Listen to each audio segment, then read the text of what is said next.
Disclaimer, Danganronpa IF is an official Danganronpa novel, which was included in the second game, Super Danganronpa 2, Goodbye Despair. I, zeoxdragon, did not write this story, I just animated with in-game sprites and text-to-speech voices. I did the best I could. I hope you like it. The world is full of ifs. If Adam hadn't tied the knot with Eve, society as we know it never would have been born. The world that everyone lives in is just one outcome among countless ifs, and will continue to be a muddled world overflowing with infinite ifs. If is what's in miso soup, you know? What lies beyond this point is a scary world filled with if-5 deathers who abandon their families. A blind bottle where the inside and the outside are filled with uncertainty. But don't break it, okay? It'd be so expensive that there's no way you'd ever be able to pay me back. Ahem. But no matter how you look at it, ifs are simply worlds like any other. No matter how hypothetical the story may be, the future is the only thing that's truly foggy. And the past is more solid than a frozen banana. You can't change the conclusion that has already happened. Even if you see a world that may have existed, it wouldn't affect the people living in reality. Because it is only if, after all. Even if a parallel world exists, where a particular if actually happened, humans cannot cross the boundaries between worlds that easily. No matter how far it goes, it will always be a what-if scenario. Do you really want to see that? You've got some sick interests. Don't you think that's an insult to Makoto and the others after the tragedy they overcame? Though as far as I'm concerned, I'll still insult them. You. If we're gonna look at it, I think it's better if you view the outside of the Klein bottle first. It might even be better if you view the ending of a video game called Danganronpa Trigger Happy Havoc. Try to play it multiple times, and spend your free time with Yunko Inishima at least 3 times, too. It may be ideal if you can collect all the items and movies, too. But if you guys have come this far, I'm sure you've already done all that. Still, I'd buy the game if I were you. I'd actually buy at least 2 copies if I were you. The curtain lowers.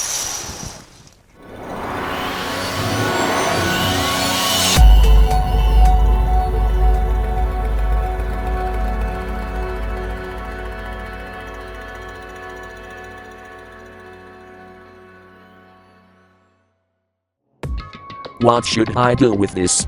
Makoto Niki was at a loss. Despite his hesitation, his situation was extremely simple, and composed of 3 key factors. The first factor was that Makoto was currently locked inside a school. Hope's Peak Academy is a school for the privileged elite, and each student attending possesses ultimate talent. Makoto was chosen to attend Hope's Peak Academy by a lottery held to select the ultimate lucky student. When he arrived for his first day of school, he immediately lost consciousness, and when he woke up, he saw all the exits and windows had been sealed shut. The next factor was Monokuma, a mysterious robot bear, being operated by the mastermind, and the announcement he made to all the students. You'll be living your whole life in this academy, he declared. If you want to leave, then kill someone and become the blackened. The strange remote-controlled robot was telling Makoto and his fellow ultimates to start killing each other in exchange for their freedom. They learned that more than one Monokuma exists, and that each one contains a bomb to prevent anyone from attacking them. On top of that, Monokuma announced that anyone who attempted to harm him would receive punishment. The third and final factor was the red button that Makoto was currently holding in his hand. The words, "Escape button" were crudely written on this button in marker. And though the first 2 factors were certainly causes for panic, Makoto only seemed at loss over the third. During his free time, Makoto noticed that the school store was open, and his curiosity got the better of him. He was overwhelmed by the disjointed atmosphere upon entering, but his attention soon focused on a strange vending machine. The words, "Mono machine," were written on it, and it seemed to accept the strange bear-patterned coins they sometimes found inside the school. It seemed like a bad idea, but Makoto thought there might be a chance that this machine could dispense some way of escaping the school. And so, he inserted the only coin he had into the coin slot, and the result was the escape button mentioned earlier. There's a limit to how much you can tease us. Maybe the mastermind who trapped us in here is making a cruel joke. These thoughts filled Makoto's mind, and he began to feel deeply discouraged. However, there's always a chance, right? Makoto was just an ordinary boy, and he only gained entry to Hope's Peak Academy, through a lottery to find the ultimate lucky student. Maybe that luck was the real deal. If this button is real, maybe I can let's say a cat. Makoto took a deep, slow breath and pressed the button. Instantly, pain burst through his entire body. Makoto's arms and legs went limp as he lost his balance and fell to the floor in a crumpled heap. As he breathed heavily, it dawned on him what had just happened. I got electrocuted. He looked down at the button in his hand and noticed a small needle sticking out of it. Makoto quickly surmised that an electric current must have been running through it. After regaining enough of his strength to stand back up, Makoto thought about it once again. But I should have known. It was a fake. Just how sick and twisted was the mastermind. My head still feels a little woozy. I should go back to my room and rest for today. With that in mind, Makoto walked out of the school store with slow, careful steps. But Makoto didn't know yet. If the escape button really was a fake, it would have been an act of mercy from the mastermind. A small bear-shaped shadow began moving around inside the now empty school store. The shadow, Monokuma, stood before the Monomono machine and stared at it silently, but after some time had passed, he began to laugh. The cold, hollow laugh utterly devoid of emotion.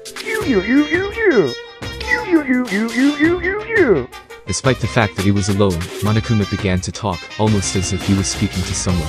Perhaps Monokuma was talking directly to the mastermind controlling him. I only put that in the Monomono machine because I thought it'd be interesting if one of the last few survivors happened to win it. But with a success rate of 0.000000001%, I never thought anyone would actually win it. Perhaps I should have expected the ultimate lucky student to overcome such impossible odds. Monokuma started blushing and breathing heavily for no apparent reason. A robot like Monokuma doesn't need to breathe, but because his technology is super advanced, he can express himself like a living creature. Makoto was chosen through a lottery, and now he's won the escape button through a lottery. This is obviously impossible, right? Is this what a miracle is? Is this all systems go toward escaping? Is something that defies all common sense about to come crashing into my world? Well, even though I don't really want this at all, I'm starting to enjoy this new sensation. We'll be back after these commercials. Monokuma's internal machinery began running at full capacity, and his facial expressions began changing more smoothly than any humans could. Suddenly, his expressions immediately stopped, and he whispered through his speakers. But is this really good luck?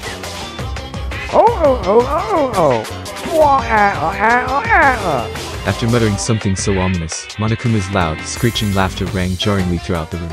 The situation that was about to unfold contained two conflicting emotions in equal measure: hope and despair. The next day, nighttime. Student dormitory, Makoto's room. Makoto Niki lay on his bed, desperately struggling with the despair and hope churning within him. Monokuma had forced the students to each watch a DVD earlier that day. Makoto showed a scene that suggested his parents and little sister were in danger, and he now found himself determined to leave the school. It seems the other students were forced to watch shocking videos of their own. Videos so shocking that they were now determined to escape the school too, even if it meant sacrificing someone to do it. However, it was obvious that these videos were part of Monokuma's trap. As long as a student killed someone, they were allowed to graduate and leave the academy. It seemed that the mastermind controlling Monokuma was hell-bent on making the students kill each other. But right now, Makoto was most worried about Sayaka Mizono, who seemed to be incredibly distressed after watching her DVD. Sayaka wasn't just the ultimate pop sensation, she was also Makoto's classmate when they were students of Blackroot Junior High.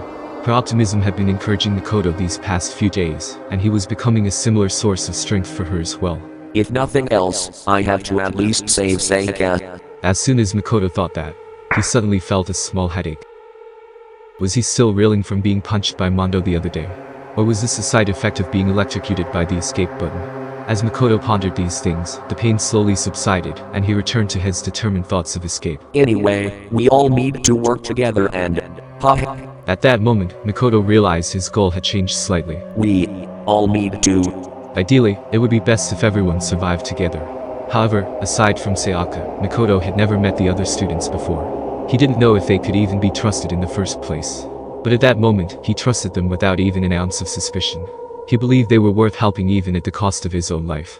Just like Sayaka. Why? The headache struck again, as if all the blood vessels in his brain were being individually sliced open. Why did I just think that I could trust the others as much as I trust Sayaka? Makoto tried to figure out why his thought process had suddenly changed. Something was wrong. The throbbing pain in his head seemed to synchronize with a strange feeling that something was approaching him. As a ray of light began to form within the dark recesses of his own mind, the doorbell rang. Someone's here? He quickly got out of bed, but that only made the headache worse. With no concern for his safety, Makoto carelessly opened the door to his room and came face to face with Sayaka. I'm really sorry to come by so late. Sayaka? The pain. What are you doing out so late? The moment he saw her face, the pulsating pain in Makoto's head began accelerating. He felt like this world was being torn apart from the inside out. Sorry to bother you, but something really weird just happened and… Makoto, what's wrong? You don't look so well. Sayaka was pale and had been trembling when she came to Makoto's room, but she seemed surprised to see that his complexion was worse than her own. Yeah. I'm fine. It's just… my head. Makoto couldn't finish his sentence. His eyes rolled back into his head as he lost consciousness and slowly fell to the floor, and Sayaka's beautiful voice let out a scream as she stood over Makoto's body. The next day, the nurse's office. Oh, you're awake. Hey, you okay? How many fingers am I holding up? As Makoto regained consciousness, he was greeted by the sight of fingers adorned with long, fake nails being waved in his face. Huh? You're Junko, right? Hey, why do you sound so unsure? I'm a little shocked to hear you say that. Despite what she said, Junko Inoshima, the ultimate fashionista, was laughing as if she found this all very amusing. Makoto looked around and realized he'd never seen this place before. It looked somewhat like a hospital. 3 beds, including his own, were lined up in the room, with various medical instruments laid around them. The black ceiling felt strangely oppressive, but as he sat up, Makoto's mind immediately centered on one possibility. Where are we? Did we get rescued? That'd be nice, huh? She replied as she looked away. Junko explained that this was the nurse's office on the first floor of the academy. That Monokuma thing said, I can't bear to see my precious students getting sick, and opened this place up this morning. But don't you think it's suspicious? What, if all these meds are poison? To be honest, I wouldn't be surprised. Makoto remembered his encounter with the escape button, and let out a small sigh. So, why am I here, Junko? You should thank Sayaka for that. She was here the whole night taking care of you. She was? Junko ignored Makoto's surprise and continued casually talking. But then Taka got all fired up and was like, we should take turns watching over him. I just happened to be on duty when you woke up. Well, and even then, only caused by a boy I ditched. I see. Thanks. Like I said, you should thank Sayaka. Anyway, how are you feeling? Is everything alright? Makoto thought about it for a moment and remembered what he had been thinking about just before he lost consciousness. This is kind of weird, but… actually, it's a really weird question, but… What's up? Junko. We never met each other before, right? Upon hearing this, Junko's eyes widened, but a few seconds later, she began to laugh. Huh?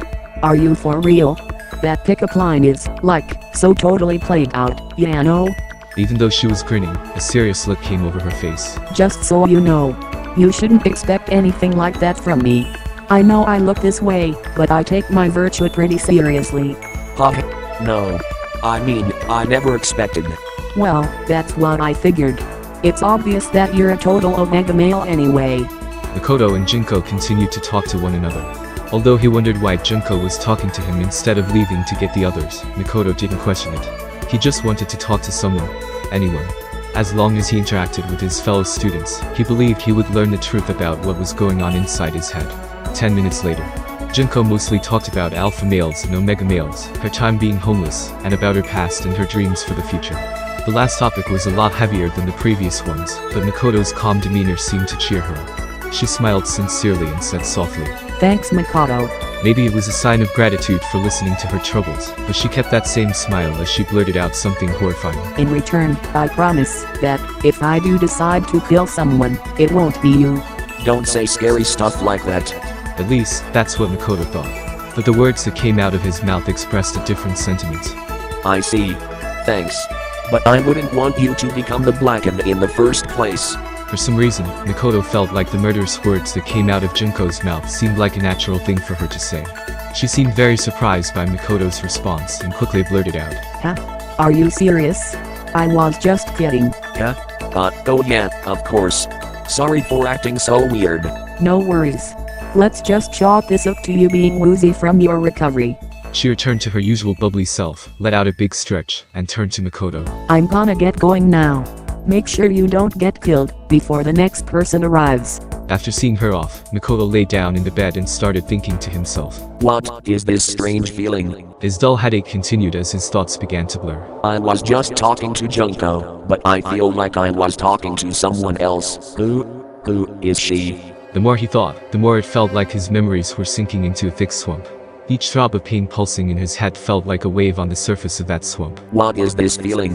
It felt very unpleasant, as though someone's voice was screaming at him from inside his head. Makoto tried to organize his thoughts and go over everything that had happened to him, but he was interrupted by the sound of a bell. Unlike the dorm rooms, the nurse's office didn't have a doorbell. The bell sound that Makoto heard was ringing throughout the entire building. I am. Testing. Mic check, 1, 2. This is a test of the school broadcast system. It was Monokuma's voice. Now that Makoto has finally woken up, please assemble at the gym. Makoto listened to Monokuma's heartless order and got out of bed without complaining. I have to go. He walked one step at a time, in accordance with the rhythm of his throbbing headache. Slowly, he walked forward, not knowing if where he was headed was heaven or hell. The gym. Makoto, are you alright? Sayaka ran over to Makoto as soon as he entered the gym. Yeah, thanks. Sorry about yesterday. I guess I really worried you. Please don't apologize. I'm sorry, too. I barged into your room when you weren't feeling well. Now that you mentioned it, Said Makoto. what happened yesterday?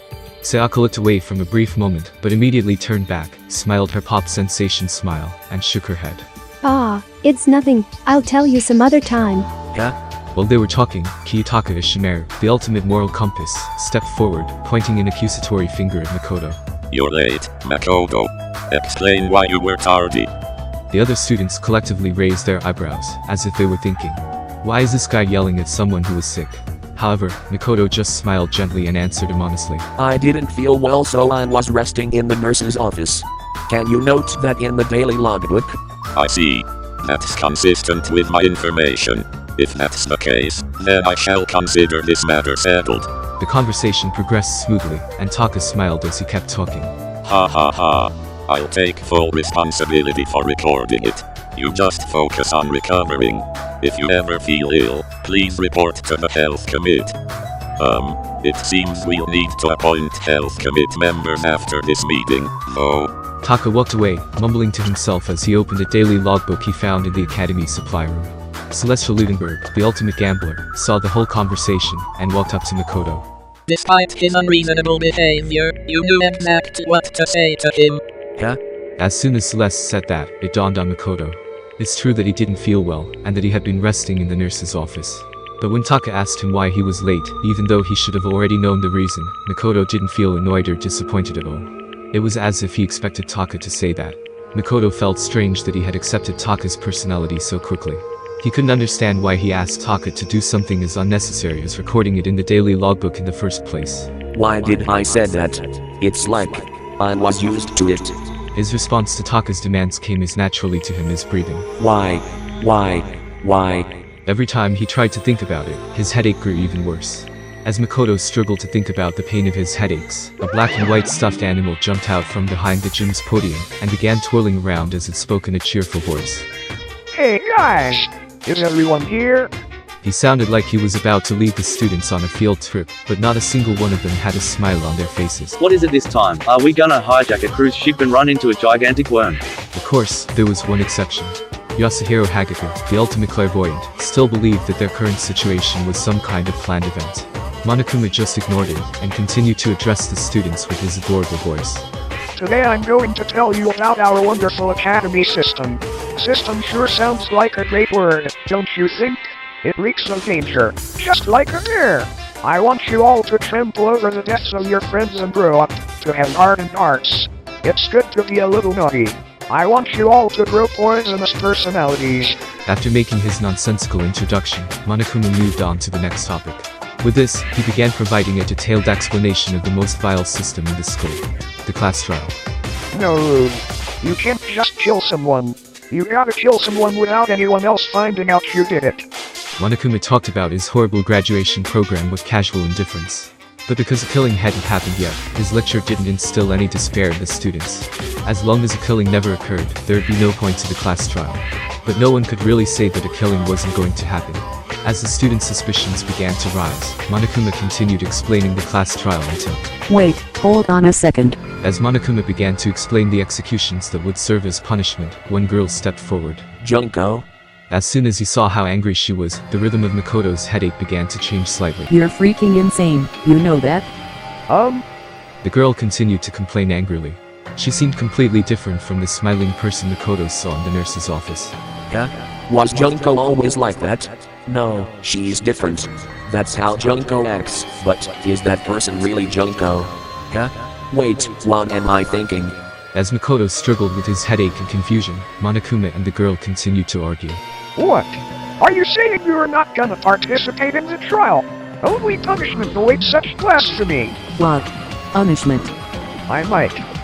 I do know, throw you into a deep, dark, scary prison or something. Different. The strange feeling he felt was now directed at Monokuma. A prison? No. They aren't that kind. A series of images flashed in Makoto's mind, and at first he thought it was some kind of parade. But he quickly realized that was a mistake. What looked like lights were actually buildings engulfed in flames. The red decorating this scene seemed to have come from human bodies. Despair. It wasn't confined to the academy, or even to Japan. Images of worldwide death and destruction flooded Makoto's brain with every throb of his headache. I've seen this before. Besides the indescribable violence taking place in all these images, there was one thing they had in common. Who are they? There. Rampaging terrorists wearing black and white masks were wreaking havoc in these images. They took everything. Money, valuables, lives, families, dignity, the past, the future, and possibly even hope. The masks these terrorists were wearing perfectly resembled the face of the stuffed animal arguing with the student before him. Shut the hell up. Say whatever you want, I'm not gonna be part of this. Don't be so selfish. You're the one being selfish. Kill whoever you want, it's got nothing to do with me. The evil standing here before me. I'm trembling with fear. But I won't give in to such evil. It's my style to stick it out and resist till the very end. If you really wanna get out of here, you have to go through me first. Monokuma swung his arms wildly as he charged at the girl with waddling steps. But the girl stomped on the self-proclaimed headmaster of the academy with ease. Jaime. Are you enjoying yourself now? Pinned beneath the girl's foot, Monokuma looked up into the girl's cold eyes and calmly asked. Are you? Huh? Violence against Headmaster Monokuma is not allowed. You violated a school regulation. At that moment, a chill ran down Makoto's spine. She's going to get killed. Monokuma's words sounded very threatening to him. It wasn't a prediction or guess. It was as if he knew the danger Monokuma posed from the start. If this continues, Junko's going to... His mind still didn't full grasp the situation unfolding in front of him. By the time he realized he was about to remember something, he was already running forward. Junko? The impact of his feet combined with the rhythm of his headache, sending his brain and heart into a panic. No. She's different. She's... I invoke the mighty summon spell. Help. For me, godly spear gunner. Monokuma wiggled beneath the girl's foot and let out a scream at the exact moment. Makoto charged at her and screamed out. Mikuro, watch out. Huh? The girl dressed as Junko Enoshima widened her eyes in shock. As if to evade the charging Makoto, she jumped back with agility unheard of in a teenage high school girl. And then, right at that moment, countless spears pierced the spot where she had been standing just a split second ago. All the students, including the girl, stared wide-eyed at this sudden turn of events. Spears, too many of them to count, had shot out with blinding speed from mechanism installed in the floor and walls of the gym. However, Makoto was unable to notice this. Huh? Why did I call Junko? Mikuro? Mikuro?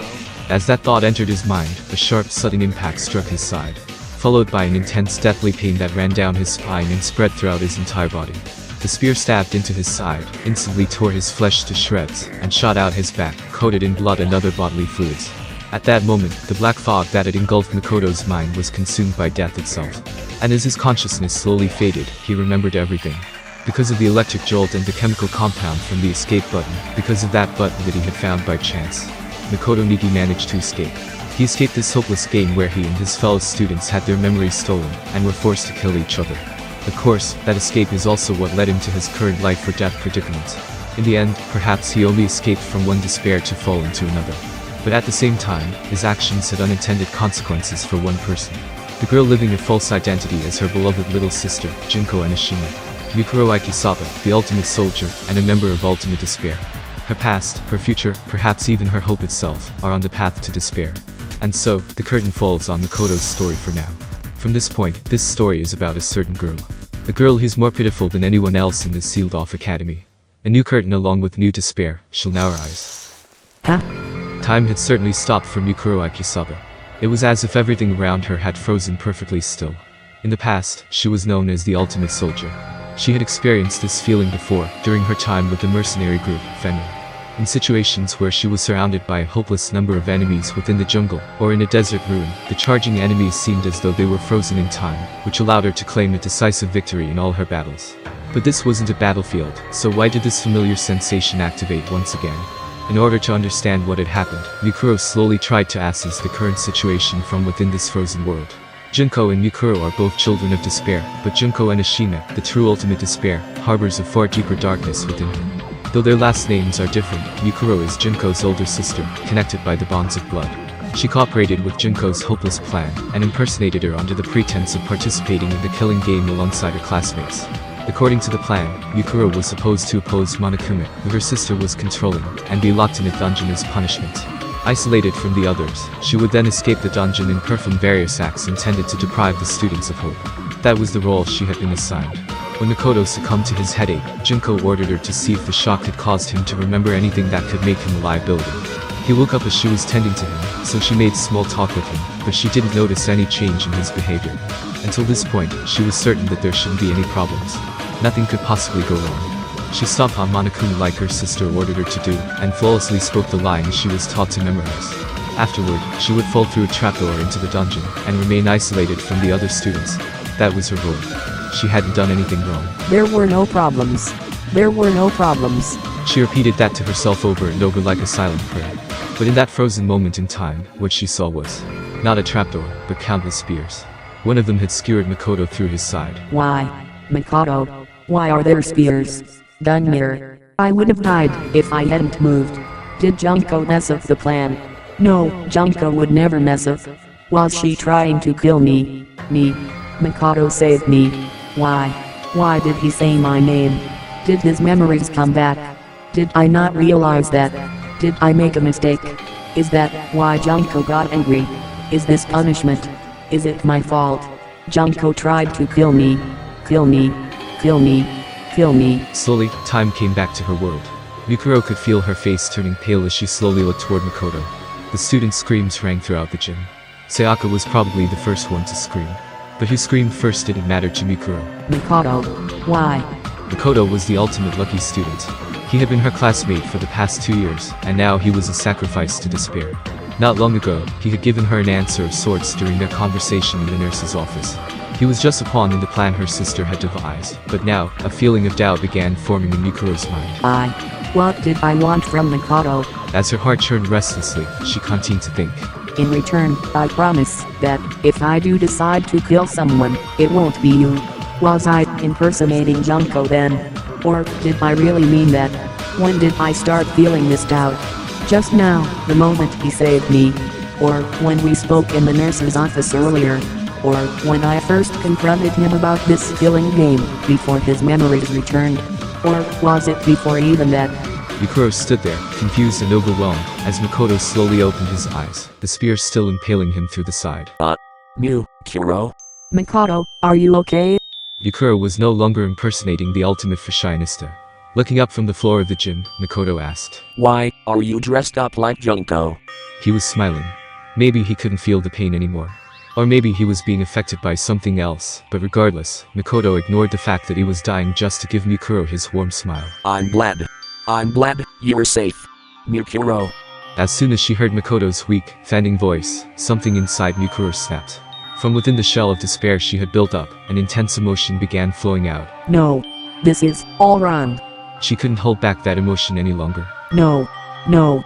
And for the first time in her entire life, Mikuro unleashed a scream into the world. As Mikuro fell to her knees and clutched her head, a small shadow started walking toward her back. The stuffed animal that had been under her foot, Monokuma. His claws were extended, and he was no longer walking with his usual waddle. Instead, he moved like a beast, silently stalking its prey as he slowly advanced within his target's blind spot. As he inched closer to Mikuro, Monokuma raised his razor-sharp claws, crouched on his haunches, and suddenly leapt toward the back of her neck.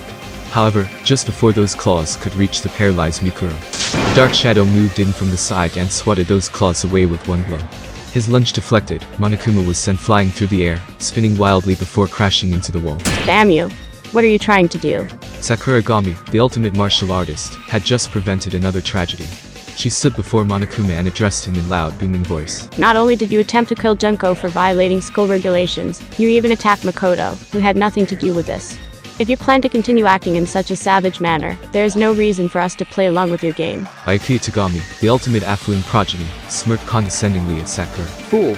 One could say you've now violated school regulations with your senseless actions. He looked as if he honestly did not care if his fellow students lived or died at all. Well, she merely deflected the headmaster's attack just now, so I do not think it truly counts as an act of violence. Like Byakuya, Celeste seemed unfazed as she chided him over his words. However, the banter between the two was enough to stir the stunned students to action. Makoto. Sayaka was the first one to run toward Makoto, who lay bleeding from his stomach, but Monokuma stopped her, shouting in a tone of voice that seemed completely out of character. Be careful. Don't get too close to those two. Ha. Startled by Monokuma's desperate tone, Sayaka and the others stopped moving almost instinctively. The students looked around at each other. Instead of his usual playful gait, Monokuma walked toward them with deliberate, methodical steps. And then, he suddenly blurted out something that took everyone, including Chiryouyaku Saba, by surprise. I'm sure you're probably confused by this sudden turn of events, but I want you guys to work together. As Mikuro slowly turned her head toward Monokuma, he pointed at her and yelled. Mikuro Ikizatla and her accomplice, Makoto Meiji, are the terrorists responsible for locking you all inside the academy. Once again, time stopped for Mikuro. But this time, she wasn't the only one affected. Everyone seemed to be frozen in shock. After a few seconds of silence, Aoi Asahina, the ultimate swimming pro, spoke first. You're kidding, right? I mean, Makoto is a terrorist? That's impossible. And who's Mikuro anyway? I mean, that's Junko. Monokuma began slowly explaining to Aoi. The real Yuko must be in prison somewhere in this school. Worst case scenario, she might be killed. Mikuro must research which one of you would be easiest for her to impersonate and hid among you all by pretending to be her. She was probably trying to make sure the killing game went smoothly. Suddenly, Monokuma's hands and feet began jerking in an awkward motion as he looked at the other students and introduced himself. I'm Tashiki Madare, the ultimate hacker. I'm your purposeman. I hacked into the academy from the outside, and I was finally able to take control of Monokuma's body just a little while ago. Take control? From who? From the head of the terrorist organization that's controlling this robot from the outside. What are you saying, Junko? Yukuro trembled as she heard the words coming out of Monokuma's mouth. For a brief moment, she clung to the hope that her sister wasn't trying to kill her, but as soon as that hope was born, it was immediately consumed by despair. Junko had the power to transform hope into despair. She would never let anyone hack her that easily. There was only one explanation. Junko Enoshima was pretending to be someone named Basiki in order to frame Yukuro and Makoto. It was as though Junko was using Yukuro's survival as a branching path to lead the students to a different despair. Monokuma continued talking, telling the students more lies designed to prod them to action. On your first day at Hope's Peak Academy, you guys were exposed to sleeping gas, knocked unconscious, and taken hostage. Mikuro and Makoto are probably the only operatives that the terrorists sent inside the school. That means they probably know how to escape from here. And then, Monokuma turned to face Mikuro. Mikuro Ikizatla was a member of a mercenary group called Femur. She's a wanted criminal who's killed over 10 people associated with the school. So don't get soft and think you can capture her alive. In fact, that's exactly what the cops told me. So the moment I saw an opening, I tried hacking the trap they set and tried to kill her. But what about Makoto? Monokuma gave a cold, emotionless answer to Sayaka's question. My guess is that a measly little ultimate lucky student didn't stand a chance of defying a group like Femur. He was probably threatened and forced to cooperate before you entered the school. Or, judging from his earlier actions, maybe Mikuro seduced him. Sayaka's face went pale when she heard that answer, and immediately stopped talking. Yukuro raised her hand and shouted. You're wrong. Makoto isn't a terrorist. You all have to believe me. The whole gym fell silent, and then As if he was speaking for everyone there, Taka stepped forward and nervously asked. Hold on, what do you mean? Makoto isn't a terrorist. It sounds like you're saying that there's no doubt that you, in fact, are a terrorist.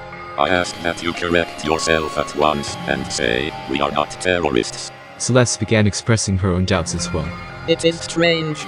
Does it not seem odd that she is so protective of someone we all just met a few days ago? Yukuro stood in silence. The other students' faces began to fill with suspicion and doubt as they realized they weren't looking at the real Junko Enoshima. Baikyu pushed up his glasses and began coldly pointing out what seemed out of place to him. I heard that fool Makoto, or whatever his name is, call you Mukuro instead of Junko. How would Makoto know that your name is really Mukuro if he just met you not that long ago? That's... I've also heard of Fenrir. Continued Baikyu. As I recall, its members have a tattoo somewhere on their body. Instinctively, Baikyu's words put Mikuro into a calm state of mind. In hostile situations, her defensive reflexes as the ultimate soldier often manifested themselves. Mikuro's tattoo was on the back of her right hand. She wondered how she could hide this from the other students without also calling attention to it. But in the end, this concern was in vain. If the police's records are true, she should have a tattoo on the back of her right hand. As Monokuma freely divulged that information, Alright, cried Taka, his voice filled with enthusiasm. show us the back of your right hand and prove your innocence.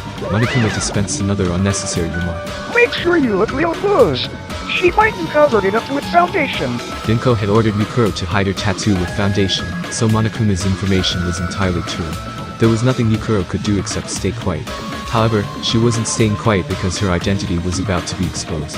She was struck by the realization that her sister was completely serious about pinning this on her. Why the hesitation? Shouted the foolishly honest Taka. As my classmate, I have complete faith in you. From behind him, Hifumi Yamada, the ultimate fanfic creator, murmured to himself as a cold sweat ran down his cheeks. Well, look at that. I guess this is what they call a checkmate, huh? Why don't you just fess up already, you fucking bastard? In contrast to Hifumi, Mondo Owada, the ultimate biker gang leader, was royally pissed. However, there were some students who were busy questioning Monokuma instead of Mikuro. Hey, you're not coming to save us, shouted Leon Kawada, the ultimate baseball star. You should hurry up and charge in here already. Monokuma looked at Leon and shook his head softly. The police can't help you right now. Not only are you guys hostages, it's possible that the entire school has been rigged with explosives and poisonous gas. I hacked into this Monokuma robot to investigate that for myself. Then what about everyone on that DVD? What about everyone outside the school? Asked Sayaka. The memory of the DVD she was forced to watch yesterday still weighed heavily on her mind, but Monokuma didn't have a clear answer. I don't know anything about any DVD, but there are definitely terrorists causing havoc out here. Law enforcement around the world is in shambles trying to deal with this. That's impossible. Sayaka shuddered and collapsed to her knees. Sayaka. Next to her, Chihiro Fujisaki, the ultimate programmer, was unsure about what she should do. Behind her, two other girls stood silently. The first was Toko Fukawa, the ultimate writing prodigy. She seemed to be trying very hard to not look at Makoto as he lay bleeding.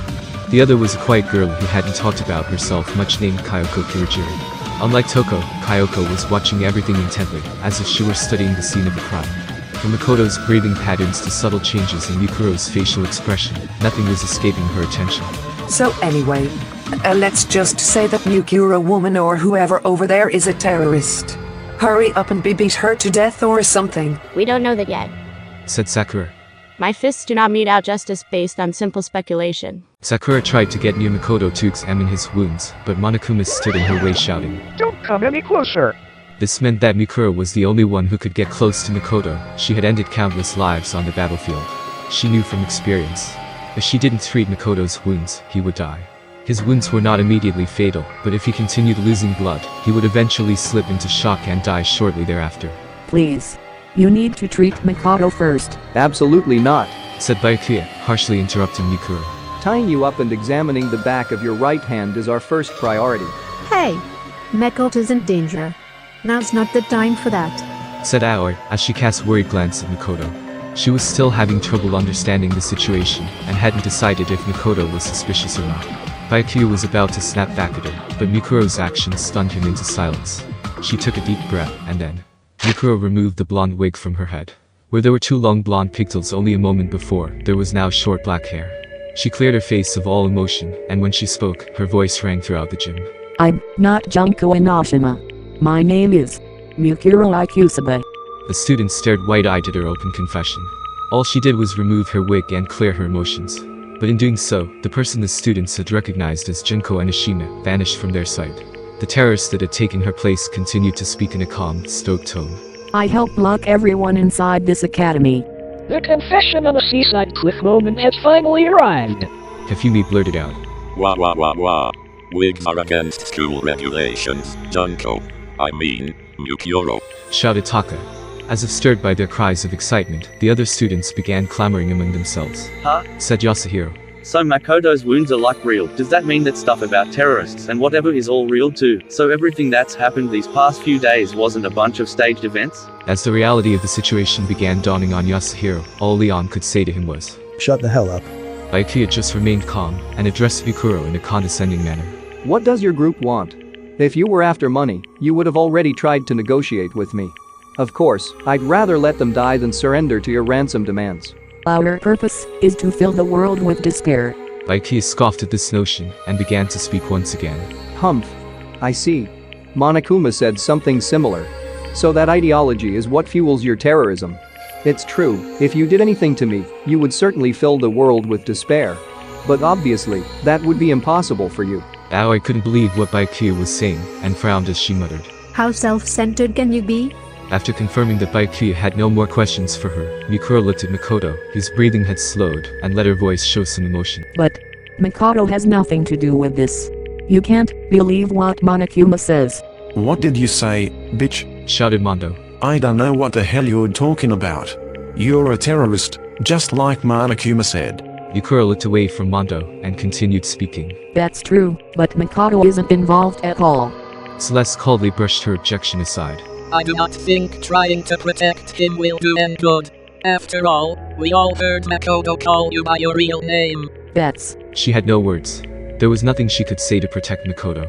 Even though Makoto was truly innocent. Though Mikuro was the ultimate soldier, her powers were largely limited to battle. Even a normal high school student could outwit her when it comes to debate and negotiation. If she were the ultimate negotiator, she might be able to convince them that their memories had really been erased. But in her current situation, if she tried to bring up their memory loss, they would think it was a desperate excuse. Even Mikuro knew that. But even if she didn't know what to say, she still knew what to do. Right now, we need to treat Makoto first. And then, she started walking toward Makoto as if nothing had happened. To the others, it seemed like Mikuro had decided to abruptly change the subject. Hold it. We will immediately take Makoto to the nurse's office for treatment. However, we must tie you up. This was Sakura's honest demand. But there was no way Mikuro could accept it. If she was separated from Makoto, there'd be no telling what Monokuma would do to him. And between Mondo's hot temper and Byakuya's cold heart, Makoto could easily sustain further injuries under the pretense of interrogation. Furthermore, among these students, Mikuro knew she was the only one who had experienced treating wounds due to her time with Fenrir. After mulling that over, she narrowed her eyes and went silent. Her mind was made up. She was determined to fight her way out of here and escape with Makoto. I apologize, but I need you to fall asleep right now. As she said that, Sakura instantly positioned herself behind Mikuro. She was completely within her blind spot. To a normal person, it would have seemed like Sakura had suddenly vanished. After moving faster than any human being could see, Sakura's equally fast hands launched a blow toward the back of Mikuro's neck. However, sorry Sakura, but I need to get out of here. Mikuro parried Sakura's fist with a spinning roundhouse kick. Bang. Sakura raised an eyebrow at the unexpected counterattack. Mikuro tried to use the momentum of her kick to sweep Sakura's feet out from under her. However, Sakura dodged and instinctively struck back against Mikuro's pivot leg. But Mikuro was faster, and jumped up, aiming a tornado kick at Sakura's shin. Sakura deflected the attack with one arm, then both combatants leaped backwards, glared and charged simultaneously. Every blow they dealt was parried and countered by the other, and though they were both unarmed, the sound of their battle echoed throughout the gym. It was like a typhoon had been compressed to the size of a car and set loose inside the gym. The other students were powerless to stop them. All they could do was stare at the breathtaking dance of death unfolding before them. After 10 minutes had passed, the enormous sound of one final impact rang throughout the gym. The two warriors leapt back once again, and breathed heavily as they stared each other down. My mistake. Though it's only been a few days, I cannot believe I did not notice such an impressive fighter was hiding among us. In addition to the surprise Sakura felt, it was as if the battle had left her energized. Mikuro, on the other hand, looked down at her arm, confirmed it had been wounded during the battle, and thought to herself, she's strong. I don't think Sakura is even taking this seriously right now. Despite being constantly surrounded by firearms, blades, traps, and explosives during her time with Fenrir, this was the first time she had ever been wounded. Mikuro was powerless before the might of the woman known as the ultimate martial artist, and the strongest woman in the world. Just as I thought. I can't beat Sakura with my bare hands alone. If she had been directly ordered to kill Sakura, Mikuro would have opted to either snipe her from a distance or poison her. At this close range, she would need an assault rifle, just to stand a fighting chance. I don't have time for this. She looked at Makoto and confirmed that his breathing had grown even shallower. I need to hurry. But at that moment, she had no one to turn to for help. Suddenly, Mikuro had an idea. It was true that gaining an ally in this situation was impossible. However, she could still turn one person into her enemy's enemy. Mikuro took a deep breath before she charged at Sakura. Then she immediately fainted and charged at a different girl. Toko, who had been cowering in fear from the battle between Sakura and Mikuro in the corner of the gym. This is bad. Sakura was caught off guard and tried to run after her, but Mikuro was one step ahead and reached Toko first. Huh? Why me? I'm sorry. Wait, hold on a mercury brick. Mikuro jabbed Toko in her solar plexus, and she fell into her arms. Taka and Aoi yelled out in shock. This is bad. She plans to use Toko as a hostage. Toko. In contrast to their shocked faces, Byakuya just snickered and coldly remarked, You fool. Do you really think we care if you take someone we just met a few days ago as your hostage? Mikuro just softly glanced at Byakuya and replied, You didn't just meet her a few days ago. What did you say? You met her 2 years ago. Byakuya scowled. Mikuro ignored him and held her bloody arm in front of Toko's face. And then, she yelled into her ears. Wake up, Genocide Jack. It seemed so random and out of place. Why would Mikuro mention the name of a notorious serial killer right now? The students looked at each other with confusion, when suddenly, Toko, who had been groaning in pain, suddenly kicked out of the floor of the gym with renewed vigor. She leapt into the air much higher than any normal human should have been able to. While hovering several meters in midair, Toko twirled faster than a professional figure skater. This caused her skirt to flutter, revealing multiple pairs of sparkling scissors. Countless tally marks were scratched into her legs, like a kill count carved into a fighter jet. If not for this situation, Toko's glamorous jumps and spins would have been a sight to behold. The girl formerly known as Toko Fukawa cackled wildly, her red eyes sparkling as her absurdly long tongue flopped out of her mouth. You called for me, and so I appear. I've got a murder IOU for YOU. Toko? The situation had changed so drastically that even Sayaka, who was silent until now, spoke up. Hey, you flash in the pan. Don't treat Genocide Jack like the depressing little four eyes. That dirty girl doesn't bathe herself at all, so I gotta put in 5 times the effort to rub myself down in the shower. Toko's sudden change in personality sent the students clamoring among themselves. Hey. Leon yelled. What the hell does that mean? Monokuma just shook his head. There are some things even I don't understand. The students continued to panic at the strange turn of events. Toko, now calling herself Genocide Jack, took out a pair of scissors from under her skirt and snipped them with glee as she looked around the gym. Man, it's been a while since I got to stretch my legs. So what were you guys gonna do here at the gym while I was snoozing away? Have an orgy? I understand. I totally understand. You guys need me to cut up your clothes so you can feel even naughtier. Yeah right. Why the hell would I do that for you dumbasses? My scissors are only meant for cutting the supple, tender flesh of adorable boys. Genocide Jack was causing a ruckus, but when she saw Makoto laying on the floor, she tilted her head once again. Who you, Big Mac, you're like, totally about to die, what's the deal? Did the world fill you with so much despair that you all came here to commit mass suicide? That's so hot. But why are you starting without me? Toko. Cried Aoi. Get ahead of yourself. Genocide Jack ignored Aoi and let her emotions run unchecked, jumping and dancing with excitement as she held her scissors. Jeez. I wanted to stab Big Mac's side myself. This spot right here, where the ribs are kinda showing already. He's not even screaming right now, though. What does that mean? Oh well, maybe I can just get used to this feeling of alienation instead.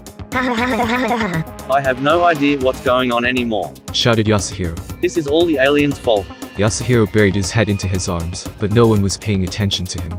The students' attention was entirely focused on Genocide Jack. Using that to her advantage, Mikuro began sneaking over to Makoto. As she cautiously picked him up, she confirmed that his body temperature was starting to decrease. I can still make it there in time. Though she was carrying another person, Mikuro managed to soften the sound of her footsteps as she ran for the gym's doors. By the time the students heard Mikuro open the door, it was already too late. She had managed to escape the gym with Makoto. However, not everyone was unaware of what Mikuro was doing. Monokuma saw her movements out of the corner of his eye, but chose not to tell the students. And one other person, Kyoko Kirigiri. She saw Mikuro carry Makoto away, but did not inform the others, as she watched them leave in silence. As everyone wrestled with their own personal thoughts and speculations, Hulk's Peak Academy began walking a path toward a completely different chaos. With Makoto on her back, Mikuro took several trophies from the gym entrance hall, and after passing through the door leading to the hallway, she jammed the trophies through the door handles. Though Sakura could easily destroy these makeshift locks, they should buy Mikuro a few extra seconds. Then Mikuro started running to the nurse's office, the place she last spoke to Makoto. Everything necessary for performing first aid could be found there. Her little sister was her enemy. Her fellow ultimate students were her enemy. Her only ally right now was Makoto, who was on the verge of death. Mikuro knew that even she wasn't her own ally right now. Amidst all this chaos, amidst her sister's betrayal and nearly being killed, she believed she was the only one who truly understood her little sister. That's why she felt like she had to protect her. That's right, you didn't do anything wrong, Junko. You just wanted to feel despair, that's all. Right. Because you love me. That's why you wanted to kill me. You were just trying to feel despair, right? I'm sorry I failed to bring you despair. But at the same time, she wondered, if she saves Makoto and betrays her sister by disrupting her plan, wouldn't that fill her with an even stronger despair? Wouldn't that make her happy? But betray Junko? What should I do? Mikuro closed her eyes and listened to Makoto's weak breaths. What should I do, Makoto? On a battlefield where all you need to do is kill and survive, Mikuro was invincible. She could suppress all her emotions and fully immerse herself in becoming a perfect killing machine. But on this twisted battlefield of daily high school life, she could no longer keep her emotions in check, especially around her little sister. Mikuro, the ultimate soldier, was beginning to question being ultimate despair. The impulses of the normal high school girl inside her were starting to affect her state of mind. Even so, the poor girl continued to run through the dark hallways, clinging to this conflict within herself. She was now walking along a narrow, hair-thin path. A path between the hope of Makoto Niki and the despair of Junko Anishima. Meanwhile, everyone still in the gym was left in a state of complete confusion. Toko was famous for being a prolific author. But even though she came across as unsociable and depressing, her mind-blowing transformation seemed to have just tossed all that aside. Toko. Is genocide Jack? Sayaka trembled with fear as Jack tilted her head and stuck out her long tongue. You. What's with this reception, you guys? You guys didn't know who I was? Have I been found out? Or have you known all along? And why was the sullen samurai dressed like that? That outfit didn't look good on her at all. The sullen samurai was probably referring to Mikuro, which means Toko already knew Mikuro in advance. Confronted by that shocking truth, the students had no idea where to begin talking. So many things were clearly wrong by this point. But there were a few students, such as Byakuya and Kyoko, who opted to remain calm and observe the situation. Alright, someone better spill it. Who gave Makoto an extra mouth to feed? I don't care if you wanna stab him or slice him. I just can't forgive whoever put that ugly asshole in Big Mac's side. Toko. No, genocide Jack. Spun her scissors in her hands. As she spoke, her emotions and facial expressions constantly changed. Even without the threat of her scissors, she exuded an aura of danger that made her unapproachable. The flying steak of a young boy like macaroons is like a blue bird that pops out a golden egg. If you would just let me handle it, I would have killed him so good that even Tajal and Majal would be eager to die. But poor Makayuti's heart and soul have been stomped on by such a sloppy kill. That actually sounds pretty exciting too, but I decline.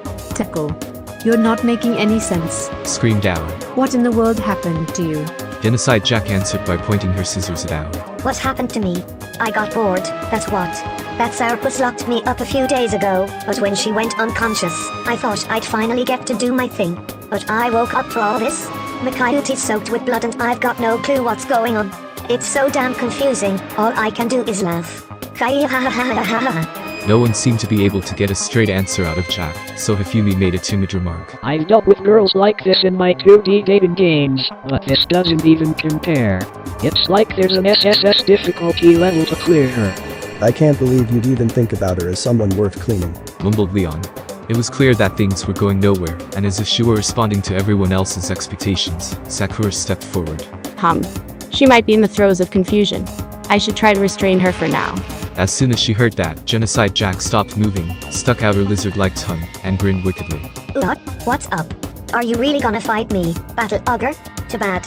My lovely scissors are only for cutting through adorable boys. Women should just stay home. I won't taint my scissors with your filthy blood. Replied Sakura. It seems my words are useless on you. Sakura entered a fighter's stance, determined to restrain Jack. But Jack knew she couldn't win in a fair fight, and adopted a strange stance of her own. In a normal fight, Jack would obviously lose to the ogre. But Jack focused just on dodging attacks. The outcome of the fight would be hard to foresee. Of course, Genocide Jack's physical abilities were only obvious to a few of the students in the first place. The two women exchanged hostile stares as the other students gulped nervously and watched. Except for one person. Kyoko was watching something else. She was watching Monokuma, who was in the corner of the gym, moving, as white noise emitted from his speakers. He had stopped moving the moment everyone's attention focused on Sakura and Toko. It's possible that Matter Eye's hacking had been disrupted, but an infinite number of other possibilities were also swirling around in Kyoko's mind. She brushed back her hair with a gloved hand and continued to watch. Though she couldn't fully remember her talent, the actions she was taking right now were fueled by pure instinct. The strange situations that kept occurring in front of her were shaking her to her very core. Her mind worked diligently to scoop up countless amounts of information from her vast sea of memories. And as they were synchronizing with the synapses firing in her brain, Sakura and Toko kicked off the ground at the same time, and an intense impact rang throughout the gym. Thanks to the heated battle that was unfolding in the gymnasium, Mikuro Ikisaba was able to buy more time than she had imagined. As soon as she entered the nurse's office, she rummaged around for medical supplies and did what she could to stop the bleeding. Though still quite shallow, Mikoto's breathing slowly stabilized. Mikuro let out a little sigh of relief. However, even though she was somehow able to stop the bleeding, she wasn't out of the woods yet. Miraculously enough, it seemed like none of Mikoto's major arteries or organs were damaged. Was this perhaps thanks to his ultimate luck? Or maybe he wasn't actually all that lucky. After all, the only sort of medical treatment he could hope for was partial at best. Mikuro couldn't decide. If only I could do a blood transfusion. The nurse's office should have had several blood packs for transfusions. Mikuro suspected that Mikoto's blood type might be written in his e-handbook, but as she reached over to search his pockets. Ha! I see you're reaching for a sleeping boy's clothes. What in the world is about to happen next? Adults can keep playing, but kids better press that E button, okay? You. Mikuro turned toward that familiar voice and saw Monokuma standing before her. You're all alone with Makoto right now. Just think of me as a cute wild animal and let your lust lead the way. As a headmaster, I must prevent any illicit sexual relationships. But physical education classes are just fine, Missy. Though he looked just like the one that was at the gym, it was clearly a different Monokuma. Multiple Monokumas had been placed throughout the entire academy, so it wasn't a stretch for him to suddenly appear out of nowhere. Regardless, the same person was controlling all of them. Mikuro had been wary of Monokuma attacking her while she was treating Mikoto's wounds. But his appearance at this particular moment seemed to take her by surprise. Junko? Asked Mikuro cautiously. Monokuma tilted his head, along with his entire upper body, inquisitively. Junko? Who's that? Junko? I've never heard of that country before. No more jokes. Answer me, Junko. You were planning to kill me earlier, right? Junko this, Junko that. What's your problem? I'm telling you I'm Monokuma. You must be a big disappointment if you can't even remember something like that. You're not just a disappointment as a person. You're a disappointment as a sister, too. You're too skinny, and your brain is nothing but muscles, and your personality is just unbearable. I'm sorry, said Mikuro. She didn't need to apologize, but hearing her little sister call her disappointment yet again was enough to make the ultimate soldier recoil. Monokuma ignored her, and her current situation, climbed on top of Mikoto's barely breathing body, and began poking his cheeks. So what are you gonna do with Mikoto now? I'm really interested in human mating habits, you know. What are you? Asked Mikuro before trailing off.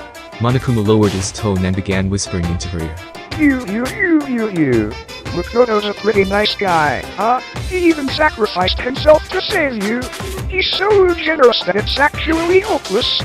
You. He's not dead yet, insisted Mikuro. Despite her firm tone, she couldn't hide the fear lingering in her voice. You. That's the most disappointing thing about you. You can't even say, I won't let him die. I won't let him die, Junko. Yukuro could barely get a word in as Monokuma erupted into pujuhas and ahahahahas, and continued to torment her. As if you could do that. Too bad, no regrets. See ya tomorrow. Wahahaha. Is this all because Makoto was the first person to smile at you? You. A disappointing, depressing, unladylike, inhuman killing machine. Despite denying that he was Junko, Monokuma began speaking at length about Mikuro's past. This contradiction was very much like Junko, and Mikuro was so shaken that all she could do was watch the bear prattle on and on. Only the fit survive in this world. The only thing that kind-hearted people can do is die, you know? As proof, you're gonna watch Makoto die really soon. You. He won't die. Yukuro's tone of voice had become irregular ever since she took off her Junko wig. Aside from her conversation with Makoto, everything she said as Junko was from a script that her sister had written. But now, there was no script from Yukuro to rely on anymore. Yukuro was treating Monokuma like she would treat her own sister. If the other students saw her acting so weak, they'd never believe she was the same person who fought Sakura in the gym. And not just that, if anyone from her mercenary past could see her now, her stark change in attitude might make them think she was someone else entirely. Monokuma continued to rail against Mikuro. No, he's gonna die. I know it's sad, but you just have to face the facts. Monokuma wriggled his limbs and danced around, then pointed right at Mikuro's face. Because Makoto is going to die by your hands. Huh? In fighting among the terrorists. The big bad terrorist silences the weak, willed Makoto before he can leak any information. Doesn't that happen all the time? In the end, all the desperate things you said in the gym turned out to be lies you told just to escape. You. Yukuro frowned at Monokuma. You can't do that, Junko.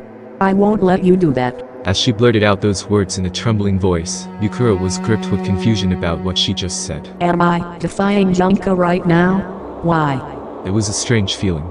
To Yukuro, it was like she was standing on the ledge of a tall building, and imagining what would happen if she jumped. A destructive feeling, akin to holding a friend's baby and wondering what would happen if you tripped and fell. Before she knew it, fear and anxiety had suddenly taken control of Mikuro's heart. As a member of Fenrir, and his ultimate despair, Mikuro had killed innumerable people. She had handled live grenades before. She had descended from the sky in a parachute as anti-aircraft weaponry fired all around her. Her heart never wavered on the battlefield, but now it felt like it could collapse at any second. Monokuma, however, was as stable as a tree, and slightly tilted his head to the side. Huh? Weren't you listening to my story? I'm not the one who's gonna kill Makoto. You are. What are you saying, Junko? Monokuma began giving a strange explanation to a very confused Mikuro. Do you know what the suspension bridge effect really means? It means you push the person you love off a bridge and they'll be yours for eternity. I haven't heard that at all. Life doesn't always follow what your textbooks say. It's sad, but that's what love is. His words made no sense, and Mikuro couldn't think of anything to say as she stood there dumbfounded. Meanwhile, Monokuma continued his little speech, intentionally saying things meant to antagonize Mikuro. Basically, this is your big chance, you know? If you kill Makoto right here and now, nobody will ever take him away from you again. Makoto Meiji, dead by dawn. The last name he ever spoke was Mikuro Ikizawa. The last person he ever smiled at was Mikuro Ikizawa. Doesn't that sound wonderful? There was a certain appeal to Monokuma's twisted suggestion, and Mikuro found herself unsure of her own judgment. This is run. It has to be run. But it's really Junko saying all this. So doesn't that mean it's right? No, this isn't Junko. It's Monokuma. Monokuma. And are you sure you want to help Makoto? Once he gets better, he's gonna know everything. He'll know what you did to your classmates. I can't believe you would actually erase your friends' memories of their time together and force them to kill each other. Makoto might get mad at you and say, our real enemy isn't the bear, it's her. Do you really want him to blame you for this? Yukuro's face turned pale. You. Or are you going to kill the others? If everyone except you and Makoto dies, you'll be able to spend the rest of your school life together. We can hold a class trial with only 2 people. It might be a good idea for you both to live the rest of your lives in this academy forever. No, that's run. And what are you gonna do if his memories return? It's not like you were dating Makoto or anything. You were just watching him from afar the whole time. Man, you're so shy. You can shoot people's hearts and brains no problem, but you can't even lose some stupid boy into liking you. Do you wanna know who Makoto had a crush on before his memories were taken away? You. Yukuro trembled as Monokuma continued pressing the issue, gradually loosening the screws keeping her heart secure. So Mikuro chose to pretend she didn't hear anything at all. All emotion vanished from her face, and she looked silently for Makoto's handbook. If you're looking for his blood type, it's not written in the handbook. Yukuro's face turned pale. Within 5 seconds, her plan to ignore Monokuma had already failed. You, since your headmaster is made up of 50% kindness, I'll tell you anyway. Makoto's blood type is B. As soon as she heard him say that, all the anxiety, horror, hostility, malice and dread churning within Yukuro had completely vanished. Thank you, Junko. Yukuro's eyes sparkled without a hint of suspicion, so she turned her back to Monokuma without a hint of suspicion, and walked toward the refrigerator containing the blood packs. Fresh blood packs should have been prepared before the plan took effect. They'll last in cold storage for 21 days. They should still be good. Despite her emotionless face, Yukuro let herself feel a small amount of satisfaction as she took a blood pack from the refrigerator. As Monokuma watched her, his normally emotionless eyes twitched even so slightly. If a third party could see his face right now, or even if the other students could see his face right now, they'd wonder, is Monokuma surprised? That's right. They had the same shocked look on their faces as if they were seeing Monokuma for the first time. At that moment, a whisper crept out of Monokuma's motionless face. There should be a limit to how disappointing you can be. It was far quieter than a mosquito's wings. Even with her battle-hardened hearing, Yukuro couldn't hear what he said. Monokuma shook his head, and the voice returned to normal. It's not like I care that you, the ultimate despair, has opened anything. It's not like I expect much from you to begin with. So this will at least help me feel despair. But seriously, you disappoint me. Just so you know, despair and disappointment are completely different things, okay? They're as different as bears and pandas. What are you? Yukuro's body started to shake as she turned back to look at Monokuma. He hadn't started talking any differently than usual. Junko hadn't turned off the voice modulator and started talking in her real voice or anything. And yet, Yukuro was utterly terrified. She was terrified on instinct, not as a soldier. Half the reason she was terrified was because of her instincts as the ultimate despair, and the other half was because she was Junko's older sister. Even through Monokuma, her instincts were telling her that Junko was annoyed with her. Junko? Why are you annoyed? Is it because I betrayed you? Or is it because I didn't die like you wanted me to? Sulked Monokuma. I'm beyond annoyed. I'm really angry, and I'm really disappointed right now. I'm so pissed I could take a rage nap right now. Monokuma's anger didn't seem any different from his usual anger toward the students, but Mikuro could instinctively sense another emotion mixed with it. Right now, she could feel that Junko was feeling hopeless disappointment. It's normal for someone who's disappointed to lose hope, but for ultimate despair, disappointment means something else entirely. To them, disappointment was tantamount to losing despair itself. Mikuro was a member of ultimate despair. At her sister's behest, Mikuro had soiled her hands many times in order to fill the world with despair. Despite her pride toward being a member of ultimate despair, there was a clear difference between Mikuro and her sister. Junko Enoshima was despair incarnate. She was born in despair, letting it infect other people's hope, so it could rot them from the inside out, twisting them into her own image. For Junko, feeling hope was its own despair. Creating despair in others created despair in herself, which caused her to feel both intense pain and intense bliss. Junko had walked the fracture created from the conflict between pleasure and penance all her life. Eventually, the fracture would widen until it swallowed the world and tore it in half. But Mikuro, on the other hand, had neither hope nor despair for the world. At least, not when she was a member of Fenrir. Even since she was a child, Mikuro believed she was meant to spread despair because of her sister. She didn't harbor any ill will toward the world. She simply accepted she was meant to spread despair, and chose to walk the same path as her sister. The doubt she felt was only a recent development. When Junko told her about the plan, when she watched the world burn at the hands of terrorists wearing Monokuma masks, she never wavered once. However, as soon as she heard about her sister's plan to make their classmates kill each other, Makoto included, a strange feeling began to stir within her. What started as a seed of doubt soon grew into a thorny vine ensnaring Mikuro's feet. As soon as she disguised herself as Junko and finished meeting the other students, as soon as she had confirmed that everyone's memories had been completely taken away, that vine began teetering around Mikuro's heart. They're gone. Junko's the only one who knows about me now. That's it. But that's no problem. It's just like old times. Things will never go back to how they used to be, but that's fine. This should be fine. She had relinquished the past 2 years she had spent with her friends so she could betray them and deliver death and despair unto them. Though her heart ached, Mikuro was beyond feeling guilt or remorse for her actions. But the question, why does my heart ache like this, still remained unanswered. Perhaps that's why she spent so much time talking to Makoto when he was in the nurse's office. And when Makoto gave her that one particular answer, something changed inside her. In return, I promise that if I do decide to kill someone, it won't be you. The words Mikuro blurted out to Makoto weren't improvised to further her role as Junko. It was an honest sentiment from the bottom of her heart. She was even planning to ask Junko herself if Makoto could somehow be spared from her plan. Over the past 2 years, Mikuro's interests had been slowly shifting away from her sister and toward the world itself. By extension, her interests also included Makoto, the first person to ever smile at her and make her feel connected to the world. He was like a sapling of pure honesty that had taken root in Mikuro's heart. But by the time she realized that, the tree had already rotted. As Mikuro struggled to understand the situation, Monokuma let out a sigh and said, I wonder which part of you is a wolf anyway. You are just a dog that blindly follows Yuko's orders. What does the tattoo on your hand even mean? Are you just a bitch who's pledged her loyalty to her owner? I bet Toko would say that. I'm positive. Monokuma continued to talk as Mikuro stood in confusion. I was obviously lying when I said Makoto's blood type is B. What? Cried Mikuro. You lied? Junko. A normal person would have been suspicious.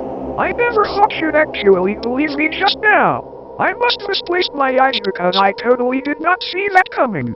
Not even with my ability to predict the future. How shocking. Jeez, I'm about to start crying my eyes out like some sort of robot cat. Seriously. If it's going to be okay, Junko, said Mikuro. I know our plan kind of fell apart, but I'm still on your side. Are you feeling alright? Because I'll do anything. The harsh sound came from Monokuma's mouth. That sound was one of my circuits overloading. It's been so long since I felt this angry. Meet me on the roof of the school. I'll smash out all your baby teeth. Monokuma started shadowboxing in front of Mikuro, who remained frozen in place, clutching a blood pack in her hand. She still looked confused, and Monokuma threw up his arms in frustration. You're so disappointing I can't even predict it anymore. Roar! A threatening roar burst from Monokuma's mouth as he leapt at Mikuro with his sharp claws extended. At that moment, her face became completely emotionless. It was not a conscious action. The defensive instincts she honed during her time with Fenrir temporarily suppressed her emotions as she countered Monokuma's attack. Mikuro grabbed a nearby IV stand and used it to parry Monokuma's claws.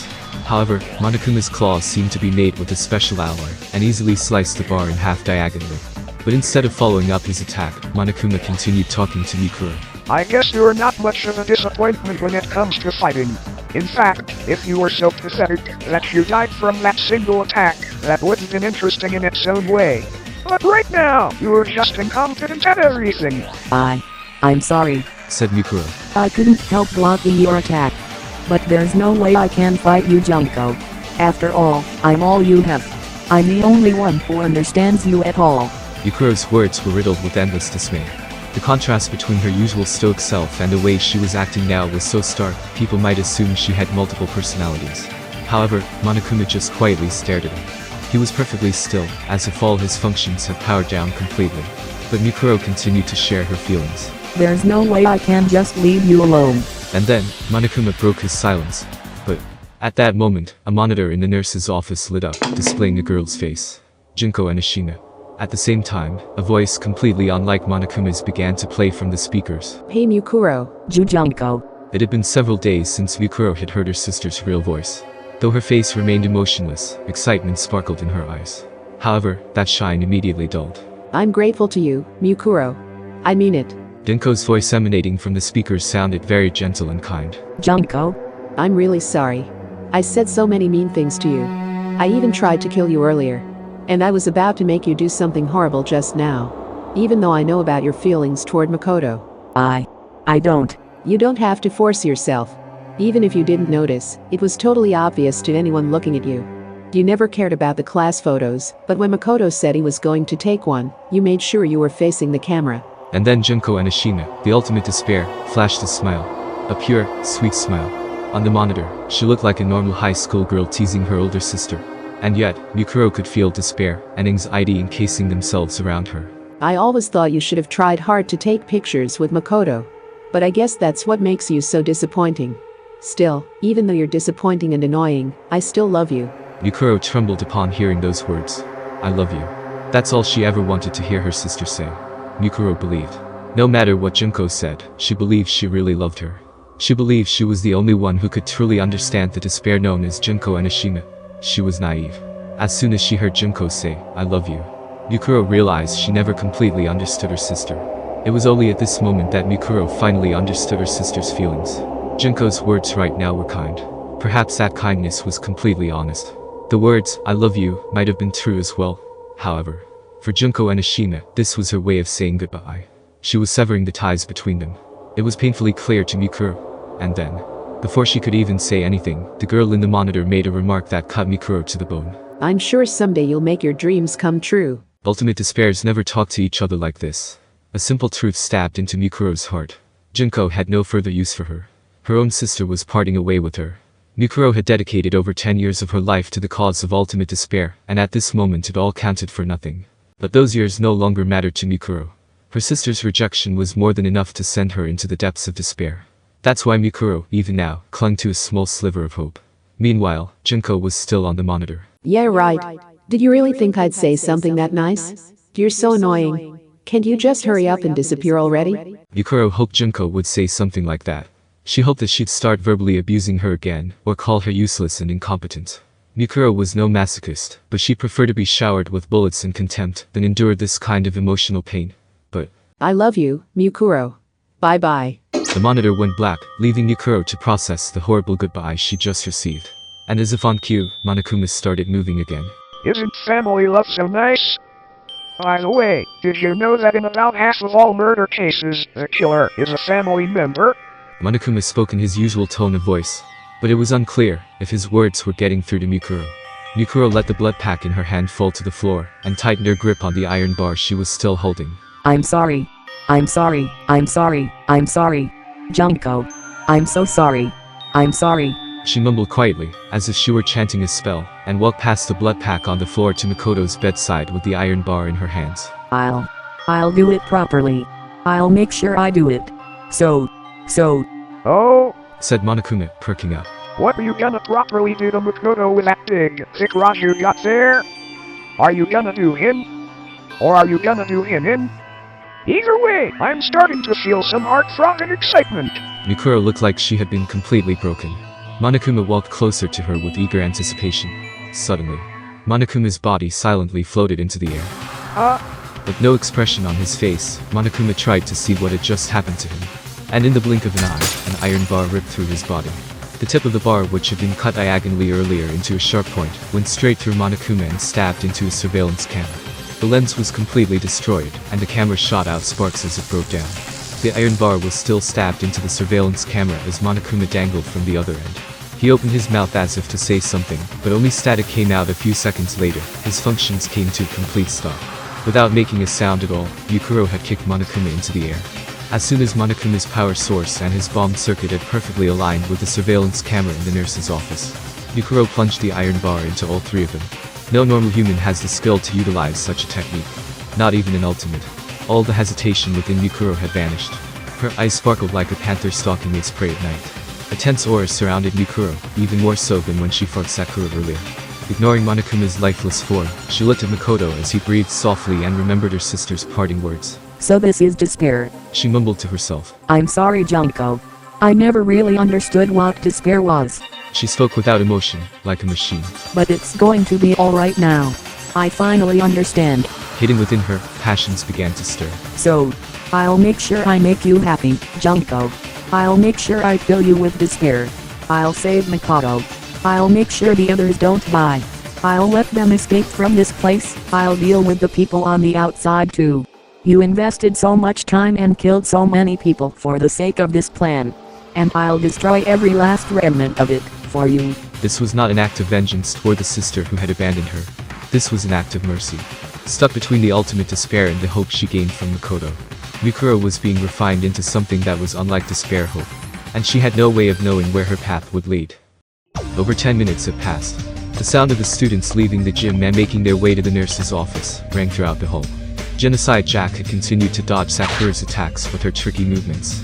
But when Byakuya blurted out, "Enough already, you irritating pervert," Genocide Jack stopped in her tracks. Oh my. Getting chewed out by my bespectacled Byakuya is making my masochistic side get all tingly. They say the line between sadism and masochism is paper thin, but in my case it's more like a Venn diagram. Words can't explain these hot waves of passion squirming from the top of my head to the tips of my toes. As she rambled incoherently about Byakuya, the other students tied her up with a microphone cable from the gym and locked her in her room. Half the students stayed behind to keep an eye on her, while the rest left to search the grounds of the school. As soon as the door to the nurse's office opened, Kyoko saw a non-functioning Monokuma with a hole in his chest, and the remains of a surveillance camera. It wasn't just in the nurse's office though. On their way there, the students had seen several destroyed surveillance cameras and scattered Monokuma bodies. This was a clear violation of school regulations, but if Mikuro was allied with Monokuma, those regulations wouldn't apply to her anyway. The Monokuma inside the gym was no longer moving, and the students had lost contact with the hacker, the Siki Madarai. So the students assumed that Madarai had taken control of a different Monokuma and went after Mikuro on his own. With that in mind, Kyoko turned and looked inside the nurse's office once again. It was unusually quiet. The beds were empty, but Kyoko could see from the bloodstains that someone had been resting there recently. Tich, looks like they're already gone. Mondo remarked, but as he was about to leave, Kyoko spoke up behind him. I'm going to stay here with Chihiro and search for clues. Asked Chihiro, her timid eyes widening. Clues? Kyoko continued to speak in a calm tone of voice. Yes, there may be some clues in these Monokuma remains. I figured you would be the best candidate for investigating machinery. Sakura spoke up. But isn't that dangerous? Since Sakura could clearly hold her own in a fight with Mikuro, she had joined the other students in searching the school grounds. Kyoko shook her head and replied, I'm sorry to say this, but if things get out of hand, Chihiro and I will just be in your way. I think it's better if we search for clues here instead of doing nothing. Besides, we might be able to use Monokuma's parts to detect any radio broadcast from the outside world. You certainly have a point. Understood. We'll be exploring this floor for a while. Please shout for us if anything happens. Sakura left the nurse's office. How did she destroy Monokuma like this? As Chihiro cautiously stood over Monokuma's remains, Kyoko started searching through the room. She zeroed in on one of the beds and began studying it intensely. A moment later, Kyoko was satisfied with what she found and let out a small sigh before she spoke. Chihiro, let me apologize to you in advance. I dragged you into this gamble of mine, so if anything happens, run out into the hallway and call for help. What does that mean? But instead of answering Chihiro's question, Kyoko started talking to one of the empty beds. Let me say this first. I'm prepared to hear your story. No matter how ridiculous it may sound, I promise not to decide if it's a lie or the truth until after I've listened to it in its entirety. Chihiro looked confused. She didn't understand what Kyoko meant at all. The ultimate unknown lowered her eyes and turned to the ultimate programmer to make a request. Chihiro, does your laptop have a voice recording function, and do you also have a microphone? Yeah. I want you to use that to record everything we're about to hear. But there's no one here. As Chihiro wondered to herself, she began connecting Monokuma's part on her laptop and turned on the record function. I'm sure we'll pick up every sound in this room now, said Chihiro, nervously. Satisfied, Kyoko nodded and once again started talking to the empty bed. So what were you going to do if I told everyone that I'd found Makoto? When she heard Kyoko say that, Chihiro looked back at her and was surprised by what she saw. At that moment, the ultimate programmer was kneeling on the floor next to Monokuma's remains. From that position, she was able to see. Of all the beds in the nurse's office, there was one bed in particular that couldn't be seen from the entrance. Underneath that bed lay a limp Makoto. A blood pack was hidden next to the bed, then slowly providing Makoto with a transfusion. The contents of the blood pack were clear. Rather than blood, it seemed to be some kind of saline solution used in emergency hydration. Though it wouldn't be as effective as an actual blood transfusion, it was enough to keep him from going into shock. Though that was the extent of Chihiro's medical knowledge. She was already surprised that Makoto had been in the nurse's office this whole time. Not only that, but Kyoko wasn't talking to the bed that Makoto was under, which sent chills throughout Chihiro's body. However, there was nobody under the bed that Kyoko was facing. But the moment Chihiro noticed that, a voice rang out from underneath it. As soon as everyone's attention was focused on Makoto, I was planning to take advantage of that opportunity to take someone hostage. As Chihiro cautiously lowered her head until it was nearly touching the floor, she was able to make out who was talking. Surprisingly, the person hiding there was clinging to the frame of the bed, like a ninja clinging to the ceiling. Presumably, if someone had glanced under the bed quickly, they wouldn't have noticed anybody was there. Though Chihiro had no idea how the person was able to hide under the bed for so long, she could at least understand that their strength was beyond normal human levels. There was no question that the person hiding under the bed was Mikuro Akisaba. But you pretended not to notice. Why? Mikuro's voice was as cold as ice, but Kyoko didn't even flinch as she responded. Because I wanted to hear your side of the story. I knew you were hiding under that bed. Compared to the others, the frame was slightly more pronounced. Chihiro tried comparing the beds to see if this was true, but she couldn't tell the difference at all. Only Kyoko's natural observation skills could let her see something like that. Mikuro seemed to come to a similar conclusion, and appeared from under the bed without making a sound. Her face was stoic and cold. Compared to the bomb inside Monokuma, Chihiro thought she was even more terrifying. However, Mikuro ignored Chihiro and shifted her gaze at Kyoko. She leaned against the wall and let her arms fall to her sides as she threw out another question. Why do you want to hear what I have to say? Kyoko thought about this simple question for a while, as if she were searching within her own ear for the answer. If I have to provide an answer, it's because I wish to remain neutral. Kyoko quietly looked down. I'm currently missing most of my memories. I don't know who I am or what talent I had to be accepted into this school. She could hear Chihiro gasp behind her, but Kyoko didn't mind and continued. But even so, I believe I should listen to what you have to say. Regardless of whether you're good or evil, I must hear all the facts in order to know the truth. Good and evil don't matter. I'll come to a conclusion based on what I see and hear. I think that's the methodology that's been instilled into me. I see. I completely forgot you were like that, Kyoko. But before I listen to what you have to say, I'd like to ask you one question first. What is it? Mikuro's reply was completely emotionless. Kyoko presented her question as if she were asking it to herself as well. What was my talent that allowed me to attend this academy? The answer to that question was simple. Kyoko, you're the ultimate detective. That answer marked a turning point for both girls. Thank you. I have a better understanding of the situation now. Kyoko slowly raised her head and presented a theory. If my memory loss wasn't just a coincidence, then your group has the ability to erase people's memories. With that in mind, if we take into consideration the situation that unfolded in the gym earlier, I can only come to one possibility. Possibility? Yes. What you said to Byakuya when he thought you were taking Toko hostage. You claimed that they met 2 years ago. It's possible that might actually be true. The fact that Makoto called out Mikuro's name. The things that Mikuro confirmed and denied. Genocide Jack's outlandish claims.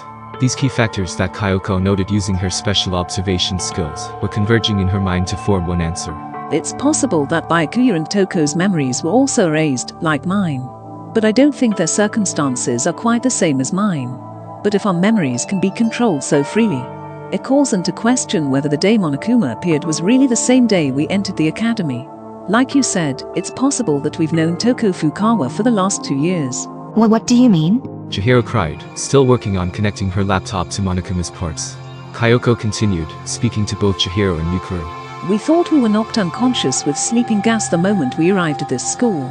But it's possible that we were simply made to think that's what happened. For example, we may have already spent the last 2 years at Hope's Peak Academy, and our memories of that time were completely erased. It's even possible that we aren't even ultimates at all. Just random people who have been implanted with 16 years worth of false memories. Though Kyoko's claim sounded ridiculous, her face was completely serious. She looked up at Mikuro once again. Which means, I'm considering the possibility that your crazy story is actually the truth. Kyoko's declaration filled the room with silence. But she didn't let that silence overwhelm her. Kyoko cut through it with her own words. Without evidence, all I can do is make hypotheses. That's why I want to hear what you have to say, Mikuro. I have no intention of blindly believing what you are going to say, or what that self-proclaimed hack who took over Monokuma said. She paused and lowered her eyes again, then declared with powerful determination. Even so, I intend to come to a conclusion as fairly and objectively as I can. But I can only do that if you trust me and tell me the truth. Kyoko's conviction was clear from her voice. Mikuro's eyes narrowed slightly, and a tapestry of emotions flashed across her face as she looked toward Kyoko. But when she opened her mouth, her expression and voice were completely devoid of emotion. That's right. I completely forgot you were like that. Mikuro repeated this to herself softly, then faced Kyoko and declared. That must be why Junko took care to erase more of your memories compared to the others. Very well. I'll tell you everything. And after Mikuro placed Makoto back onto the bed, she began to mechanically tell a story. The story of a girl who wanted to fill the world with despair. The girl who only felt truly happy when she was filled with despair herself. A plan for despair that began 2 years ago, or perhaps even earlier than that. How the world was currently ruled by despair itself. Mikuro provided a brief summary of everything she knew about the plan. That's why it sounded even more outrageous than Kyoko had expected. And through her story, Kyoko was able to learn the truth about herself. Who she is and why she came to the academy.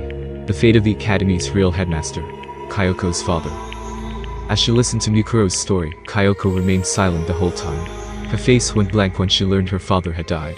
Perhaps her memory loss and the absurdity of the situation helped lessen the impact somewhat.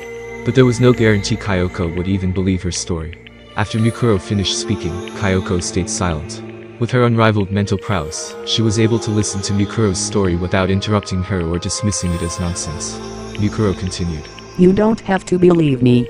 After all, any pictures that could prove my story are with Junko. All I can do is talk. After she said that, Mikuro silently walked toward the entrance to the nurse's office. When she arrived at the door, she spoke again without looking back. But even if you don't believe me, you still listened to everything I had to say, so, Kyoko, Chihiro, thank you. After apologizing in such a strange tone of voice, she turned to the bed where Makoto lay, breathing weakly. Make sure Makoto stays rested. When he wakes up, make sure you give him some sport drinks from the dining hall or supply room to drink. Please. Of course, but what are you going to do now? Asked Kyoko. Mikuro straightened herself up. Despair. I need to make Junko feel despair. Mikuro continued mumbling to herself as she opened the door.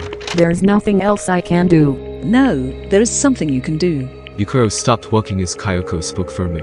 Regardless of whether Monokuma is really Junko Enoshima or Biseki Madurai, if you are dealing with him, he won't be able to lay a finger on Makoto. I don't fully trust you, but if you are really concerned for Makoto's life, I'm willing to work with you. Unlike Biseki, who's probably abandoned him already. Right. I'm sorry. I don't really work well with others. Mikuro looked away, then bowed her head as she left the nurse's office. But, I'll do my best. The door closed, and Mikuro was gone. I'm sorry for involving you in something so dangerous, Chihiro. As she continued to organize the vast amount of information that Mikuro gave her, Kyoko turned to Chihiro, who was still working on Monokuma.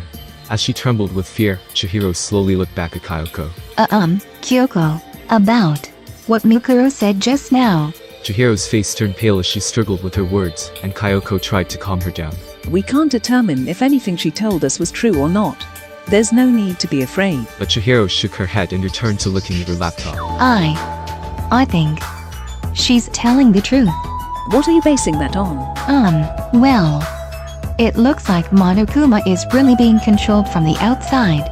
Part of Monokuma's system had been connected to Chihiro's laptop, and she was analyzing the data within its control system. And it was then that the ultimate programmer noticed something unusual about it. This control program. I thought it would be another year before the system became fully operational. Chihiro started trembling so much that she was unable to continue speaking. We can't confirm that, said Kyoko, proposing another possibility to avoid jumping to conclusions.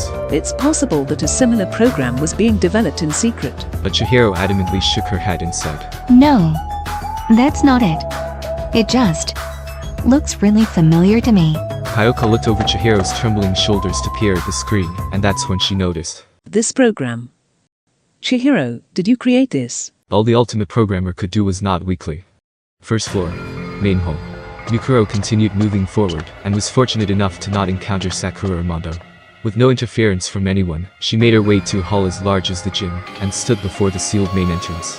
Suddenly, Monokuma popped out from the shadows to block her path.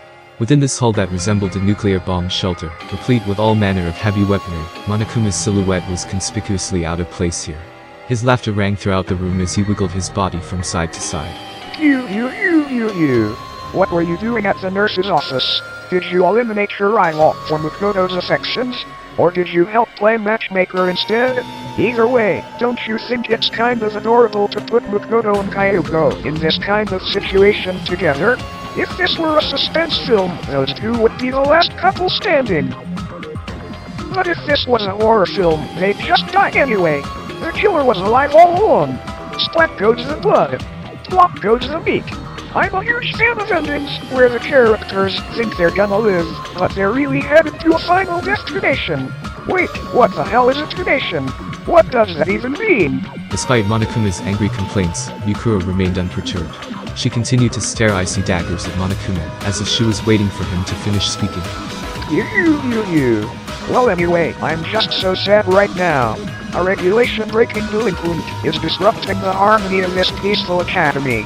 I can't even keep one of my students from running wild. Time to say goodbye to your incompetent headmaster. I'm gonna use Monokuma evolution to become a big magnum headmaster and mold you into a decent student. As soon as he said that, Monokuma extended his claws and waddled toward Mikuro. So if I'm gonna mold you, then I gotta kill you first. Right as he finished speaking, Monokuma suddenly charged at Mikuro like a spiked volleyball. But Mikuro was faster and dodged Monokuma's attack. She jumped back, keeping her distance from Monokuma, just in case his claws could extend even longer. Just then, a shadowy figure appeared next to her. Mikuro twisted her body to its limits and just narrowly evaded the figure's attack. When she landed on the floor, she immediately saw. You. So what does the immortal killer want, anyway? Are you gonna tell the others the truth and escape with them? Even though you know what the outside world is like right now? Two Monokumas were speaking to Mikuro in unison. Honestly, I don't mind if you do that. I can just imagine the look on everyone's face when they discover the truth. It fills me with such heart-throbbing excitement. The two Monokumas continued to speak in stereo sound. You said you destroyed my plans, but there's no happy ending waiting for you, no matter which route you take. And you only have yourself to blame for that. Don't tell me you thought they'd be grateful to you. Even if you guys escape here, do you think they'll still forgive you when they get a whiff of that nasty air outside? Some of them might prefer to stay in the school, and some of them might resent you for being kind and showing them the truth. But then again, this is all your fault anyway, so it doesn't really matter what they think of you.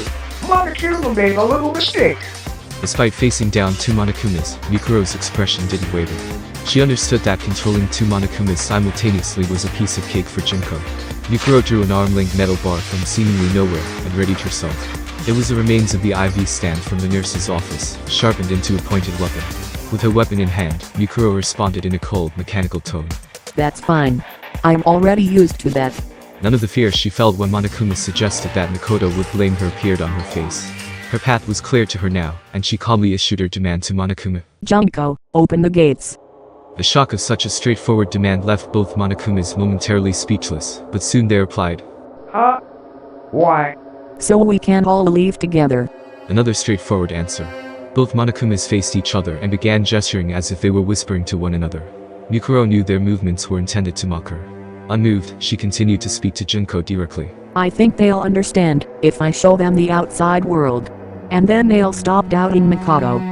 You always find new ways to disappoint me, Mikuro. Did you forget why the school has an air filtration system? It's true that the air outside is polluted, but I don't think it'll kill us immediately. Besides, it's better than being trapped in the school and forced to kill each other. How can you be sure the others will go along with you? You know what I mean, right? Before the former headmaster got turned into space dust, he interviewed the others and they all agreed that they wanted to stay in the school. That was before their memories had been erased. Do you really want to betray their wishes? Mikuro blinked and slowly stepped forward. I don't really care about their feelings. Huh? You're all I need, Junko. So don't worry. I'm always watching out for you.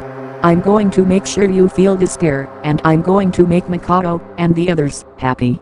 If you want to revel in your own despair that badly, then I'll trust the hope Makoto gave me, and take my chances with them instead of you. Mikuro's brief but powerful speech caused the Monokumas to turn and talk to each other again. Oh my, this doesn't look good at all, Monokuma. This child doesn't realize her own hypocrisy. She's so disappointing that she's starting to reach critical mass, right, Monokuma? The two Monokumas looked at Mikuro, who seemed ready to destroy them, and said, What do you think, Monokuma? Mikuro was taken aback by their question. But her instinct suddenly kicked in, and she immediately dodged away. At that moment, a third Monokuma, claws extended, passed by where her head had been previously. This new Monokuma unit landed with several spins and faced Mikuro, who had clung to the remains of the surveillance cameras still attached to the ceiling. I agree with you both, and me. The three Monokumas lined themselves up. To the students locked inside the academy, this sight would have been akin to a nightmare. Right one. The three units began speaking in perfect harmony as their 6 eyes looked up at Mikuro. Suddenly, they each jumped away in 3 separate directions and kicked off one of the walls. The path of each unit's triangular attack all converged on a single point. Mikuro, who was still clinging to the ceiling. She was surrounded by razor-sharp claws coming at her from different directions. But this situation wasn't even a nightmare to Mikuro. Compared to the time she fended off 3 assassins who had invaded her camp one night back when she was still a member of Fenrir, this was nothing. This thought crossed Mikuro's mind as she dangled from the ceiling with one hand and thrashed her wings around like a tornado. Intercepted by this move, the Monokumas fell to the floor with a loud crash. Mikuro landed on the ground and chased after one of them, brandishing her metal bar. Suddenly, she stopped moving and took a huge leap back. One of the Monokumas exploded with a deafening roar. He had detonated the bomb inside of himself in an attempt to take Mikuro down with him. But thanks to her honed battlefield instincts, Mikuro managed to avoid the explosion. She looked toward the hallway, expecting the explosion to have attracted the attention of Sakura and others. But she didn't hear any footsteps approaching. Monokuma's voice rang from within the dense smoke. Oh, you don't have to worry. I already told the other students to assemble in the cafeteria. They were eager to follow my orders after I told them I disarmed the poison gas and that a special police unit was coming to get them. I'm pretty sure Kayuko and the others are all in the cafeteria by now. I'm sure Makoto is with them, too. I doubt Sakura will get too rough with him, but I'm sure Hidekaya will torture Makoto once he wakes up. I can just imagine him rubbing salt or pouring soy sauce into his open wounds. Man, I'm getting all hot and bothered right now. As she listened to Monokuma's overlapping voices, Mikuro tilted her head slightly and asked, I'm pretty sure they're going to find out that you lied about that special police unit. Are you really okay with that? No worries. Once I go with you, I don't care how if they find out I was lying. You still don't get it? You're such a disappointment. It suddenly dawned on Mikuro. Not the reason why Monokuma didn't care if the students found out he lied, but rather that the voices of the Monokumas in the smoke were gradually increasing in number. As the smoke started to clear, the shadows of 3 Monokumas appeared. The one that exploded couldn't have revived, so a new one must have come to take its place. But there's no way Mikuro only heard 3 Monokumas talking just now. As if to prove her hearing had been accurate, the Monokumas suddenly made their move. The 3 Monokumas bent over and began twirling their upper bodies. From behind them, new Monokumas emerged, like after images brought to life. This second row of Monokumas mimicked the earlier ones with only 1 frame of delay, revealing even more Monokumas behind them. Eventually, Mikuro realized that there were 3 rows containing 10 Monokumas each. Did you know this is called the circle dance? Monokuma's 30 voices spoke in perfect harmony as they divulged information that had nothing to do with the current situation. Mikuro already knew that multiple Monokumas were positioned throughout the academy, but only Junko knew how many Monokumas actually existed. Mikuro had no way of knowing if these 30 Monokumas were part of a larger contingent. The flock of two-tone teddy bears continued to twirl around. Mikuro felt like she was being bombarded with hypnotic images. But faced with this abnormal sight, the ultimate soldier remained calm and maintained her focus. She was nothing like the girl who had panicked earlier in the gym when Makoto was impaled. As she stood before 30 emissaries of despair, she slowed her breathing and allowed her heart rate to accelerate. It was instinct, not fear or panic, that sent her blood racing throughout her body, speeding up the reaction time of her cells. As her sense sharpened, the Monokumas began speaking to her again. Don't worry, I'll make sure Makoto doesn't die. As long as everyone lives, I can reset their memories as many times as I want. That's right. All your effort, hope, dreams, and determination are going right in the garbage heap. The Monokumas took turns speaking in groups of 10. As if the mastermind controlling the Monokumas wanted to show off her ability to manipulate them. However, the ultimate soldier knew what the true purpose behind all this was. She strained her ears to their limit and noticed a certain sound hidden among the Monokumas' voices. Mikuro's face remained perfectly still as she kicked off the floor. The moment she moved to the side, a roaring sound shook the entrance hall. The ceiling-mounted turrets in front of the gates started raining bullets down on Mikuro. The Monokumas were just the mastermind's decoy, while she tried to blow her away. As if further trapping her, the Monokumas charged at Mikuro through the storm of bullets. Mikuro guessed that the mastermind programmed their movements in advance, so they wouldn't get hit by a single bullet. She ran for the gates, evading waves of bullets and claws every step of the way. programming 30 Monokumas in 2 turns, while also predicting Mikuro's escape route. This would be considered impossible for anyone, but Mikuro knew it was possible for Junko. As ultimate despair, she possessed despair-inducing abilities that surpassed the capabilities of any normal human. Her display of power was only for filling Mikuro with despair. The scene playing out in front of Mikuro was brimming with despair. The adorably deadly Monokumas laughed and danced like reapers as bullets whizzed through the air. It was despair to the point of absurdity, and it was all for Mikuro. But in the presence of such despair, Mikuro felt a strange serenity. For me, Junko's doing all this for me. Junko, are you watching me right now? In the end, perhaps Mikuro really was a disappointment. She clenched her fists. Junko, thank you. The sound of gunfire overshadowed her whisper, and Mikuro fell completely silent. As a member of Ultimate Despair, Mikuro's heart was filled with joy.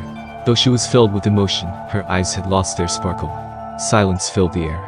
Even the gunfire from the turret seemed to stop for a moment. But that was only an illusion to the one controlling Monokuma. Something strong enough to silence the gunfire and avoid being picked up by the sensors spread through the school, with Mikuro at the center. I'll make sure I do this right. With that final thought, she closed her mouth and turned off her emotions. As she ran through the waves of scorching bullets, the air around her began to grow colder. As this coolness spread into her heart, it began to beat in a mechanical fashion. Several seconds later, Mikuro's body and mind melded together and became one with her surroundings. Her temperature now dominated the battlefield. Despair, bullets, and Monokumas filled the area. Mikuro predicted their movements and jumped into the air without any hesitation. One of the Monokumas jumped at her, but she avoided his attack, hit his body, and launched herself in midair. Bullets pierced through the space Mikuro was previously occupying, striking the failing Monokuma right through its internal ball. The impact of the bullet caused it to explode, sending fiery Monokuma parts everywhere. As she rode the blast wave, Mikuro balanced herself in midair as she kicked away 2-3 Monokumas that leapt after her. She moved so gracefully she was practically flying. In contrast, the Monokumas threw themselves into the path of oncoming bullets, exploding one after the other. Some of them exploded near the main entrance, but their blasts didn't even leave a scratch. With full control over the entrance hall, Mikuro evaded bullets and confirmed that the bombs inside Monokuma weren't enough to destroy the door. But she refused to stop. Mikuro needed to get information on what she must do to escape the academy. She had no desire to kill Junko. Mikuro wanted to fill Junko with despair by instilling hope into the future of Makoto and the other students. That was Mikuro's ultimate goal. Get information. In contrast to her determination, her mouth stayed shut. But this did not mean Mikuro was not currently speaking to Junko. This situation, this battle of death and destruction was a conversation of sorts for Mikuro. All she knew how to do was fight. She thought she wasn't interested in anything else. She thought she didn't need anything else. All Mikuro needed to be was a sword to fulfill her sister's desire for despair. That purpose alone was the crux of her existence, and she lived her entire life convincing herself that she couldn't do anything else. That's why power was like a language to Mikuro. A battle to the death revealed more about her heart than mere words ever could. Her words were in the wind of savagery that blows across the battlefield, uprooting others who also speak the language of violence. This was true even against her sister. When Junko would berate her sister, Mikuro couldn't talk back. All she could do was cower and apologize profusely. But it's different now. For the first time, Junko was using a language her sister actually recognized. The child of despair who tore the world apart was speaking to her sister with the language of power. Mikuro's heart filled with joy. For that reason, she strengthened her focus on her conversation with Junko, and that emotion began to gradually disappear. On this frigid battlefield, Mikuro continued her heated conversation. Endless rounds of despair fired from the school's turrets. But Mikuro's words intercepted every last violent shot that threatened to shatter her body and mind in half. She quickly realized that the Monokumas hadn't decreased in number at all, no matter how many she kept destroying. Not only that, she noticed that more Monokumas had been joining the fray until there were nearly 50 of them for Mikuro to fight. But Mikuro's resolve wouldn't break so easily. As she continued to wield her power, her heart began to fill with something that was neither hope nor despair. She learned despair from being abandoned by Junko, and she learned hope from her acts of violence. For Mikuro, who had no interest in this world, this small space in front of the gate was a reflection of her life. A representation of her perfect world. This disappointing girl, filled with endless disappointment, who knew of no other way to live, continued her lonely dance. She surrendered herself to the rhythm of despair which accompanies the music of hope. Computer rooms in Imosteria. Monokuma room. How much time had passed? The surveillance cameras at the gates were capturing footage of countless Monokumas falling at the hands of a child who fought like a raging demon. The Monokumas bolstered their numbers, and now 100 of them were trying to sink their claws into Mikuro. Most of them were running on autopilot, reacting to her movements based on prior information they had received in advance. But despite standing before hundreds of mechanical adversaries, Mukuro's face showed no fear. She hadn't sustained a single injury, giving her a presence that was nearly divine to behold. Though Sakura Gami was powerful enough to injure her arm, Mukuro in her current state could potentially fight Sakura to a draw now, without relying on firearms. She took complete control of the battlefield, taking in her surroundings as if they were part of herself. She dodged attacks from the rear as though she had eyes on the back of her head, and stabbed through Monokuma's weak points with her metal bar. No matter where the attacks came from, Mukuro deflected them all as if her skin were covered in eyes. Describing her as ultimate no longer did her justice. Mukuro had transcended the boundaries of humanity and becoming a pure killing machine. But despite that, even though she understood the ludicrous power her sister possessed, Junko was not afraid. She felt not one iota of fear. After all Junko can feel is despair. She even started to admire her sister's attempt to fill her with despair. But that sentiment quickly filled Junko with an orgiastic ecstasy of despair. Junko knew. She knew that Mukuro was neither hope nor despair. She was just a phenomenon. A disappointing girl who no longer understood herself, who only knew how to be violent because it was all she could believe in anymore. Mukuro had become an avatar of destruction beyond that of any military force. She couldn't even be considered a soldier anymore. She was a natural disaster, like a typhoon or a tornado. Or perhaps, like gravity, she was now a fundamental force of the universe that only existed to bring despair to Junko. The mastermind enjoyed watching her sister go all out. If Mukuro destroyed everything and ruined her life, Junko would still be comforted by the despair. She could just go right ahead and overpower her. Junko considered this for a few seconds until a familiar, hopeless habit reared its head. Her habit of getting so bored that it made her sick. The girl who had been grinning as she watched the screen, now bore a look of calm stoicism, and she reached for the microphone connected to Monokuma's speakers. Mukuro was no longer human anymore. But Junko knew how to bring her back. It was a simple feeling, really. And with that hopeless feeling for Mukuro in mind, the mastermind said just one word. Mukuro. In front of the main entrance. Mukuro. That voice. It was calling her name. Instead of using Monokuma's voice filter, Junko's natural voice was coming out of a Monokuma unit. That's all it took. With one word, Mukuro Ikisaba stopped being a force of nature and became a person again. Monokuma would not miss this opportunity. As if moving to the beat of Mukuro's shaking heart, a torrent of claws leapt to attack her. But Mukuro trusted her instincts, and twisted her entire body to fend off the attacks, leaving her with only a few scrapes here and there. But the despair wasn't over yet. The ultimate despair didn't waste any time making her next move. Mukuro, watch out. Huh? As soon as Mukuro heard that voice, her mind went completely blank. There was no mistaking it. That was Makoto's scream. The scream that saved her from the spears of Gunner and changed her destiny. No, that's wrong. It took her a tenth of a second to realize that voice was just a sound clip that Junko had replayed. But it was more than enough time to drag Mukuro, who had regained her humanity, into despair. Right when she recovered from her moment of shock, Monokuma appeared behind her, and roundhouse kicked her in the temple. She twisted her head to roll with the blow, but at that moment, a different Monokuma attacked her from the opposite side with a headbutt. And as soon as Mukuro dodged that attack, 3 Monokumas launched simultaneous dropkicks and knocked her to the ground. The fact that they weren't using their claws meant they weren't trying to kill Mukuro right away. Before she could stand up again, dozens of Monokumas waiting for her on the floor climbed on top of Mukuro and pinned her limbs. One of the Monokumas waddled over to Mukuro as she lay face down on the floor, and laughed. You. A pretty girl getting pinned by all these me's. I wonder if I should feel more excited about this? Don't make that face. If I wanted to kill you, I'd just pump you full of bullets right now. But I don't think the audience watching this on TV would like that ending very much. I need to make sure I do it the right way this time. What are you planning to do to me? Mukuro asked in her emotionless voice. Monokuma guffawed and answered. Nothing. I'm just gonna stick to the original plan and make you play the killing game at this school. I'll erase everyone's memories again, and I'll just make them redo the introduction and the entrance ceremony again. In typical Monokuma fashion, he leaned his face toward Mukuro. But it'd be boring if we had to redo everything. Maybe this time, I'll have you participate as Mukuro Ikisaba. I'll take away even more of your memories like I did to that irritating detective girl. You'll just be a poor little girl with no memory at all. As Monokuma talked and wiggled his body from side to side, the other Monokumas danced and twirled around. Amid this fantastical scene, Monokuma continued to describe his hopeless plan in a nonchalant manner. At first, you'll be the girl with amnesia, and everyone will feel so sorry for you. But as they unravel the mystery of this academy, they'll find out who you really are. It's exciting to think how they'll treat you when that happens. Knowing you, you'll probably kill someone purely on instinct.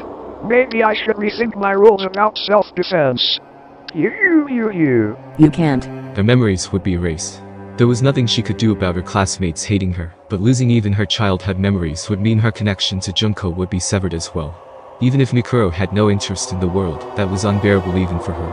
I've heard of New Game Plus before, but this is the first time I'll get to see a New Game Minus. Should I tie you up for fun? Or maybe we should make this game even more masochistic? Forget hard mode, very hard mode, and inferno mode. Wanna just skip ahead to impossible mode? Maybe I'll erase your memories after I drag you on a motorcycle, tummel you with 1,000 baseballs, burn you at the stake, and crush you with an excavator. Mikuro knew what Monokuma was talking about. He was describing the tools they had prepared for the various executions they had planned for the students. After everyone reintroduces themselves, they'll walk around the school grounds and eventually find a flat-chested girl with amnesia, covered in bandages with a ephemera tattoo on her right hand. I'd bet a certain fanbus might get off on that. If this were a game, that would increase sales by 500%. Though Monokuma sounded like he was joking, everything he said was deadly serious. As evidence, Mikuro heard a rumbling sound off in the distance. Now then, your sweet ride is on its way. Based on the engine's noise, Mikuro surmised that it was the large motorcycle that was supposed to be used for one of the executions. I took the time to bring this all the way from the punishment room, so you better be grateful. The sound of the roaring engine grew louder and louder, like the approaching footsteps of death. Mikuro wondered how Monokuma would drive it with such tiny arms and legs, but then she remembered she was dealing with an ultimate despair. Junko would make the impossible possible just to bring about despair. A despair that went hand in hand with Mikuro's fate. Did I fail? I couldn't fill Junko with despair. I couldn't save Mikado and the others. Questions raced through Mikuro's mind, but she wasn't able to answer them. There's no way she could have answered them so easily. After all, she was still alive. The sound of the motorcycle grew closer and closer, as if it was threatening to break Mikuro's spirit. Suddenly, Monokuma stopped moving. The other Monokumas continued doing their automatic movements. As this strange event unfolded, Mikuro noticed something. The motorcycle had suddenly gone quiet. After a few seconds, the engine exploded to life and began to approach even faster than before. Only a few seconds later, what appeared in front of the main entrance was an enormous motorcycle that plowed through groups of Monokumas like a predator hunting his prey. The rider of this motorcycle was none other than Mondo Wada. Mikuro and Monokuma were both visibly shocked by this turn of events. Instead of addressing them, Mondo accelerated the motorcycle he stole from Monokuma directly toward Mikuro. Just before his front tire touched Mikuro, he popped a reverse wheelie and turned the entire motorcycle around. The back wheel swept over Mikuro's back, knocking away all the Monokumas that were pinning her. Hey, can you stand? Mondo asked, and begrudgingly offered his hand to Mikuro. Confused, Mikuro took his hand and stood up. What are you doing, Mondo? I was so close. One of the Monokumas protested.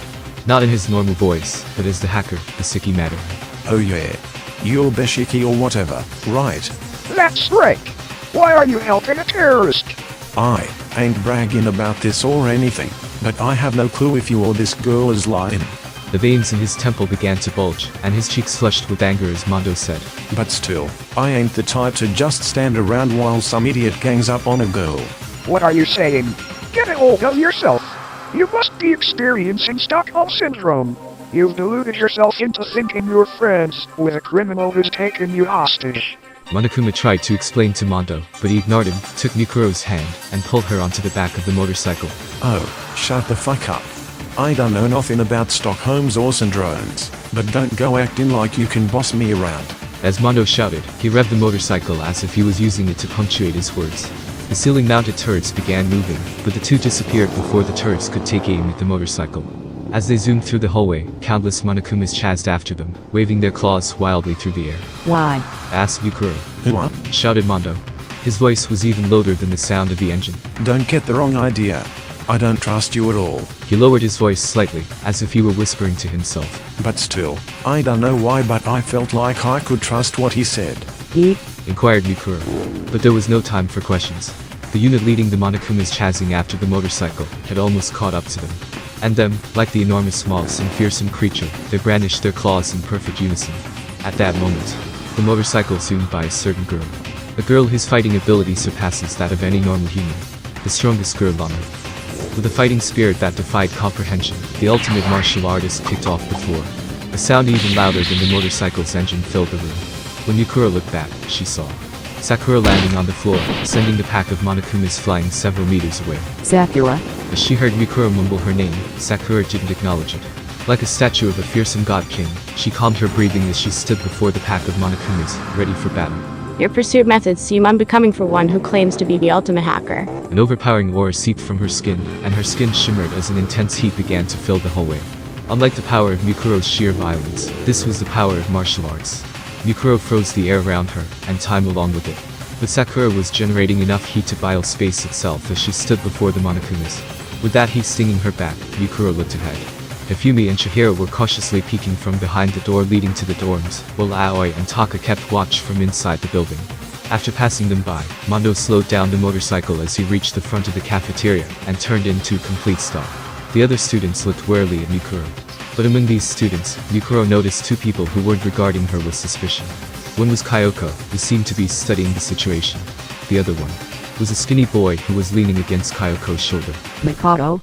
Mikuro's lips began to tremble as she sat on the back of the motorcycle. Ignoring the pain coursing through his body, Mikoto smiled at Mikuro and repeated what he said to her earlier. I'm glad you are safe, Mikuro. Unfortunately, Mikuro was unable to realize her hope of filling her little sister with despair. Instead, she had successfully planted the seeds of hope into her fellow students. Mikoto had barely regained consciousness, while Mikuro was fighting the horde of Monokumas at the main entrance. When he woke up, he did something extremely simple. He talked about his memories. Most of the students were still skeptical even after listening to Mikuro's recorded confession on Chihiro's laptop. Obviously, they were still not entirely convinced at first when Mikoto woke up, but after Sakura asked him a certain question, the ambience completely changed. Then beyond the walls of this school, the world is completely destroyed. You're saying there's no one else alive? Mikoto slowly sat up to answer Sakura's weak question. Don't worry. I'm sure Kinshiro is still safe. I'm sure he'll still keep his promise to you. Sakura gasped. Kinshiro was the only man she couldn't defeat. A man who had promised her a rematch, and made her one other promise as well. How? Do you know that name? How do you know about that promise? Because you told me. No. Mikoto slowly corrected himself. You told all of us. Sakura was silent after hearing those words. But she then faced the other students and spoke in a loud, clear voice. I'm going to trust Makoto. Sakura. Though Aoi was shocked, Sakura continued to speak with determination. What Makoto just said is something I kept locked away inside my memories. In fact, I was planning to keep it a secret until the day I died. But if I shared that secret, that means there was once a strong bond between Makoto, myself, and with my fellow students as well. Makoto continued to talk in a gentle tone. Though it couldn't have been good for his health, he continued to slowly talk about the memories that the other students no longer had. What do you know about the story I'm planning to write? Are you a specialist men user who can predict the future? You already finished that story, Hifumi. You had me help you with inking. What? Wait a sec. How do you know I extorted money from that girl related to the Kazuru plan? Because you even tried to sell my organs to them. His wounds were excruciating. But even so, Makoto kept smiling and talking about their lives together. As if it was his duty to do so now that he had regained his memories. As the other students listened to him, they slowly began to realize something. The vivid accounts he was providing couldn't be explained as just passing knowledge. Clearly, some kind of bond between them all had been erased. Only Byakuya remained cynical. There's no way I would have grown closer to any of you. It's likely that you're all secretly working together. Though Byakuya was still hostile toward Makoto's recollection of their memories, for the time being, he determined that Makoto wasn't actually a terrorist. Mikuro had bought enough time for Makoto to wake up and share his memories with the others.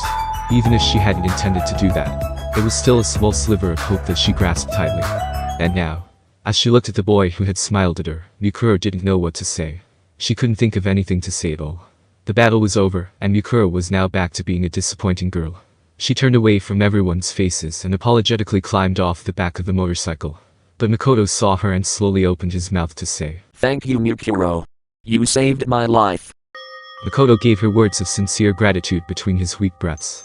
Mikuro couldn't bring herself to look at him as she mumbled to herself. Why? Huh? If Kyoko told you, then you already know what I did, right? After regaining his memories and learning the truth, Mikuro should have been nothing but a hated traitor to him. Why would he smile at someone like her? Mikuro kept her head down. Makoto smiled, as if he was unsure how to respond, and said, Well, I guess you're right. But you also saved my life many times during these past 2 years, and Makoto took a deep quiet breath and smiled at Mikuro again. you're my friend. We all spent time with each other. It would be great if you could look for a different path, not despair. And if there's any way I can help you, I will. Do you really think I can walk another path at this point? I don't know what you can do, or even what I can do. But I think it's more important to look for that path instead of actually finding it. Was this intentional or coincidence? Just before he regained his memories, Makoto had said something similar to Mikuro when she spoke to him in the nurse's office as Junko.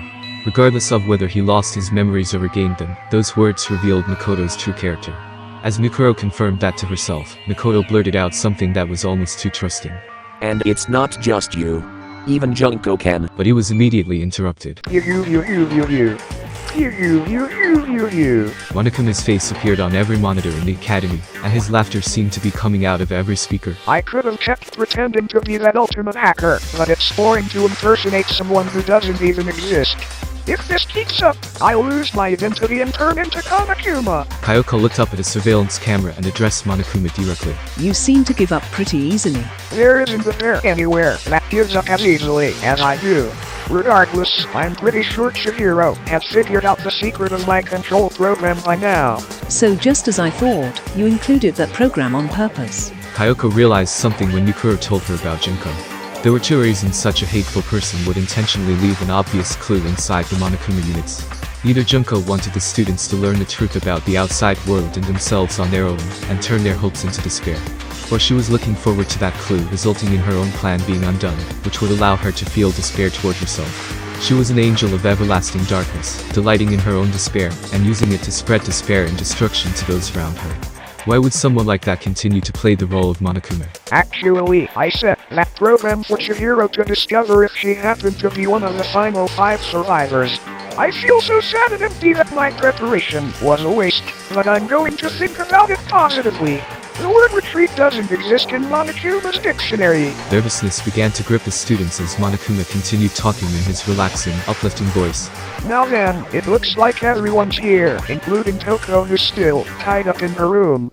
So let's start the heart-throbbing, exciting, special graduation exam. Huh? The students broke out in noisy confusion, but Monokuma ignored them and kept talking. Don't think about it too hard. Relax, relax. Change you extra Yupert for all I care. I'll still be the most adorable girl here. Ikea, visibly annoyed with Monokuma's nonsensical ramblings, shouted. I already know it's you, Junko. Stop this stupid game and show yourself. Oh my, don't ya know? If you want to lure the mastermind out of her heavenly hidey hole, you need to bring a worthy sacrifice. You are not worthy enough at all. Do you really think the mastermind would show herself for your pathetic hope and despair? He roared manically, then began to explain the special graduation exam. If you pass my exam, everyone will graduate. But if you fail, you'll be held back for a whole year. I'll reset your memories, give you a fresh new lease on life, and you'll reintroduce yourselves at the start of the school year again. They say people's lives don't come with reset buttons, but I'm not a people. Whether it's soft resets or hard resets, I can do as I please. Yasuhiro seemed confused, but the other students knew what Monokuma meant by reset. He was going to force them to relive their school lives once again. As Yasuhiro struggled to understand, Taka pointed at a nearby monitor and shouted, Stop this already. No matter what you do to us, we'll never commit murder. These past few days should have already made that clear to you. What was that? Jumped Monokuma. Are you serious? Of course. No one here would ever take another human being's life for any reasons. As Taka shouted, one of the students, a pale-faced girl standing apart from the others, looked away. It was Sayaka. As she trembled, a voice popped up from behind her. What do you think, Sayaka? She couldn't even turn around from sheer terror, but Sayaka knew. She knew Monokuma was standing right behind her. Do you really think none of you will become a killer? Monokuma leaned towards Sayaka and asked her a question only she could hear. By the way, Sayaka, why did you go to Makoto's room when nothing strange had happened yet? Did you two have an inappropriate relationship? What would your fans think if they found out you made a move on a boy by sneaking into his room? Or were you there for some other reason? She could barely make a sound, much less scream, as her trembling worsened. Monokuma had nothing to gain by cornering Sayaka and toying with her emotions like this. He simply wanted to see the young singer fall into despair over her true character. And for that reason, Monokuma did not relent. Hey, what were you trying to do to your close friends you've known for the past 2 years? Their determination from last night blended with the memories Makoto had recounted and ate away at Sayaka's mind like a disease. As her mind began to rip itself apart, she fell to her knees. The clear ball, flying at just under 105 miles per hour, struck Monokuma in the mouth with enough force to sink into his face. The speaker in Monokuma's mouth was immediately destroyed as his body rolled into a wall and stopped moving. Sayaka came to her senses and looked where the ball came flying from. She saw Leon, breathing heavily as he stared intensely at Monokuma. Yasuhiro grabbed him and yelled, Dude, why did you do that, Leon? That crystal ball is really valuable. Leon had stolen Yasuhiro's crystal ball and thrown it at Monokuma. That Monokuma bastard was trying to take Sayaka hostage. What was I supposed to do? Dude, that crystal ball cost me $2 trillion. 2 trillion, they don't even print that much money anymore. Oh, bullshit. Besides, if the world is all screwed up, what the hell are you gonna need money for anyway? But if it's safe out there, I'll just join the major leagues or whatever and pay you back. Well, I could pay you back doing something else besides baseball. As those two argued, Sayaka fell to her knees. Hey, shouted Leon, running toward her. Sayaka, are you okay? She looked at him and stared blankly. Leon. She had made up her mind, and she raised her head as she said, There's something I need to confess to you later. What? Seriously? Sayaka was staring at Leon so intensely that he briefly forgot about the current situation. Not just to you, but to Makoto. And the others too. Sayaka had made up her mind to confess the sin that was weighing heavily on her heart, but Leon seemed not to hear the latter half of her remark. He ran back to the others, slapped Hifumi and Yasuhiro on their backs, and shouted, Alright everyone. Let's ace this exam or whatever and get out of here already. There's no way I'm gonna let my happy memories of this place get taken away. The Monokuma inside the monitor responded. Fine. Now that things are finally coming to a boil, let's start the graduation exam. Sakura, who had been outside the dormitory, suddenly appeared with some information. The Monokumas in the hallway are acting peculiar. The students all moved to the main building to see what Sakura was talking about. There they saw 50 Monokumas standing in 2 rows along the walls of the hallway, and one standing at the very end of the hall. There was something strange on top of this Monokuma's head. An enlarged version of the escape button that Makoto had obtained from the Mono machine. As each student took in this sight, an announcement rang throughout the school. Somebody at the end of the hall has a button on top of his head that'll open the main entrance. You have 15 seconds to get that button, and if you do, I'll let you have it in place of a diploma. The students seemed surprised by the straightforward explanation. Only Celeste remained calm, as she asked Monokuma with a bored look on her face. Of course, it is not as simple as running up and taking it, is it? Oh. How mean. Do I look like the kind of headmaster that would interfere with his students' graduation? Forget the gunfire salutes. I'm gonna send my graduates off with some fireworks. 100 fireworks, to be exact. Enough for 20 seconds of hardcore partying. The more perceptive students immediately realized what he was talking about. The bombs installed inside each Monokuma. They would explode one after the other, filling the hallway with fire as soon as time started. After 15 seconds, me standing at the back of the hall is gonna sacrifice himself to give you guys one final firework. By the way, this probably isn't important, but that button isn't very durable. You. This graduation exam was Monokuma's way of saying that he had no intention of letting anyone leave. It was clear from the explosion the students saw during the entrance exam that the halls of Hope's Peak Academy would be bathed in fire. Even if someone was lucky enough to survive the explosions, the burns on their body alone would be enough to send them into a fatal shock. Their lungs might be completely incinerated by the scorched air before that.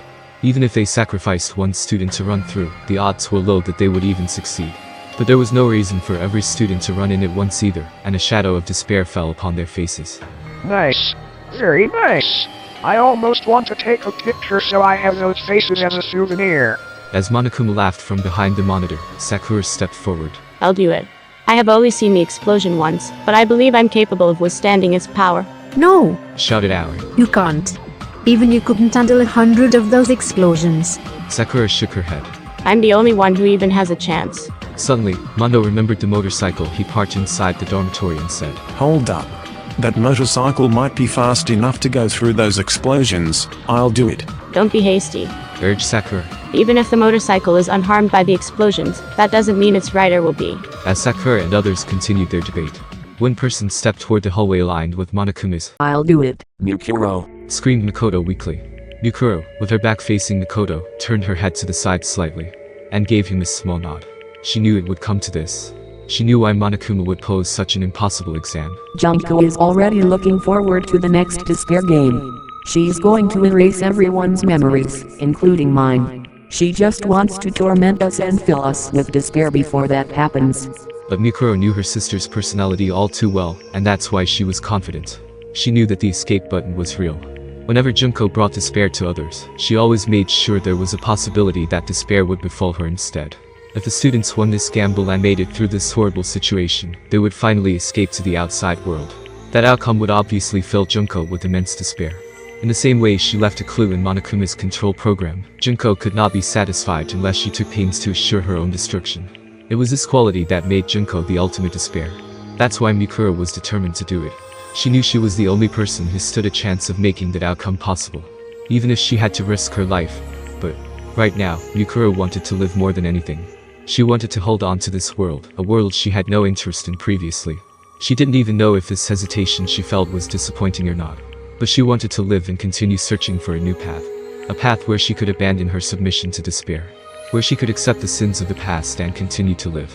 Mikuro, who was known as a war machine, found her heart beset by overwhelming fear and anxiety. Until now, it had never occurred to her that determination was necessary to live. As if she was brushing that fear aside, she quietly said, Thank you, Makoto. Unfortunately, the words she said to the boy who showed her new possibilities never reached his ears. Sakura, however, heard her and frowned as she said, If you're planning to sacrifice yourself as an act of penance, I'll stop you with all my power. Though her words were firm, there was unmistakable affection hiding in them. Both girls had dedicated their lives to battle, and yet Mikuro felt a twinge of jealousy towards Sakura for possessing something she lacked. Mikuro leaned towards Sakura and whispered in her ear, What?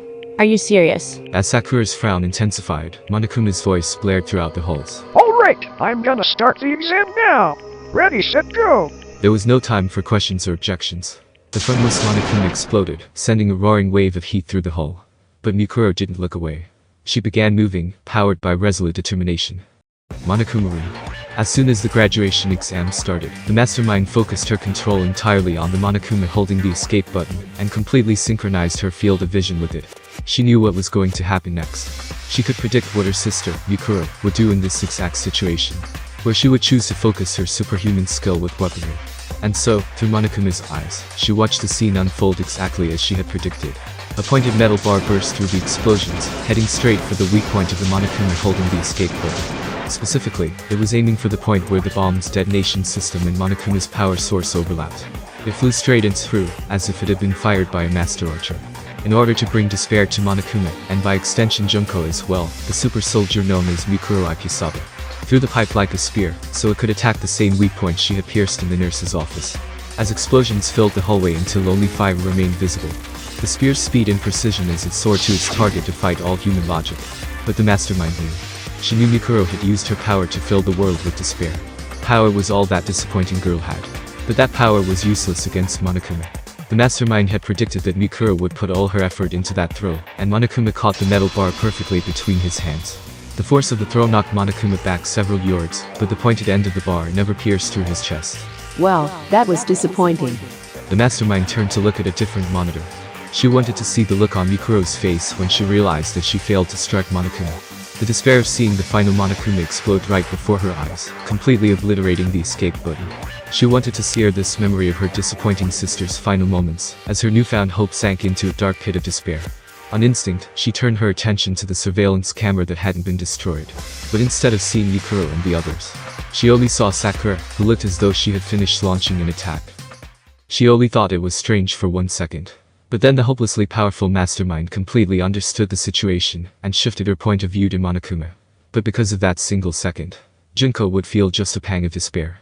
3 seconds left. Amid the smoke, flames and heat encircling the hallway, it burst through with the speed of a cannon shell.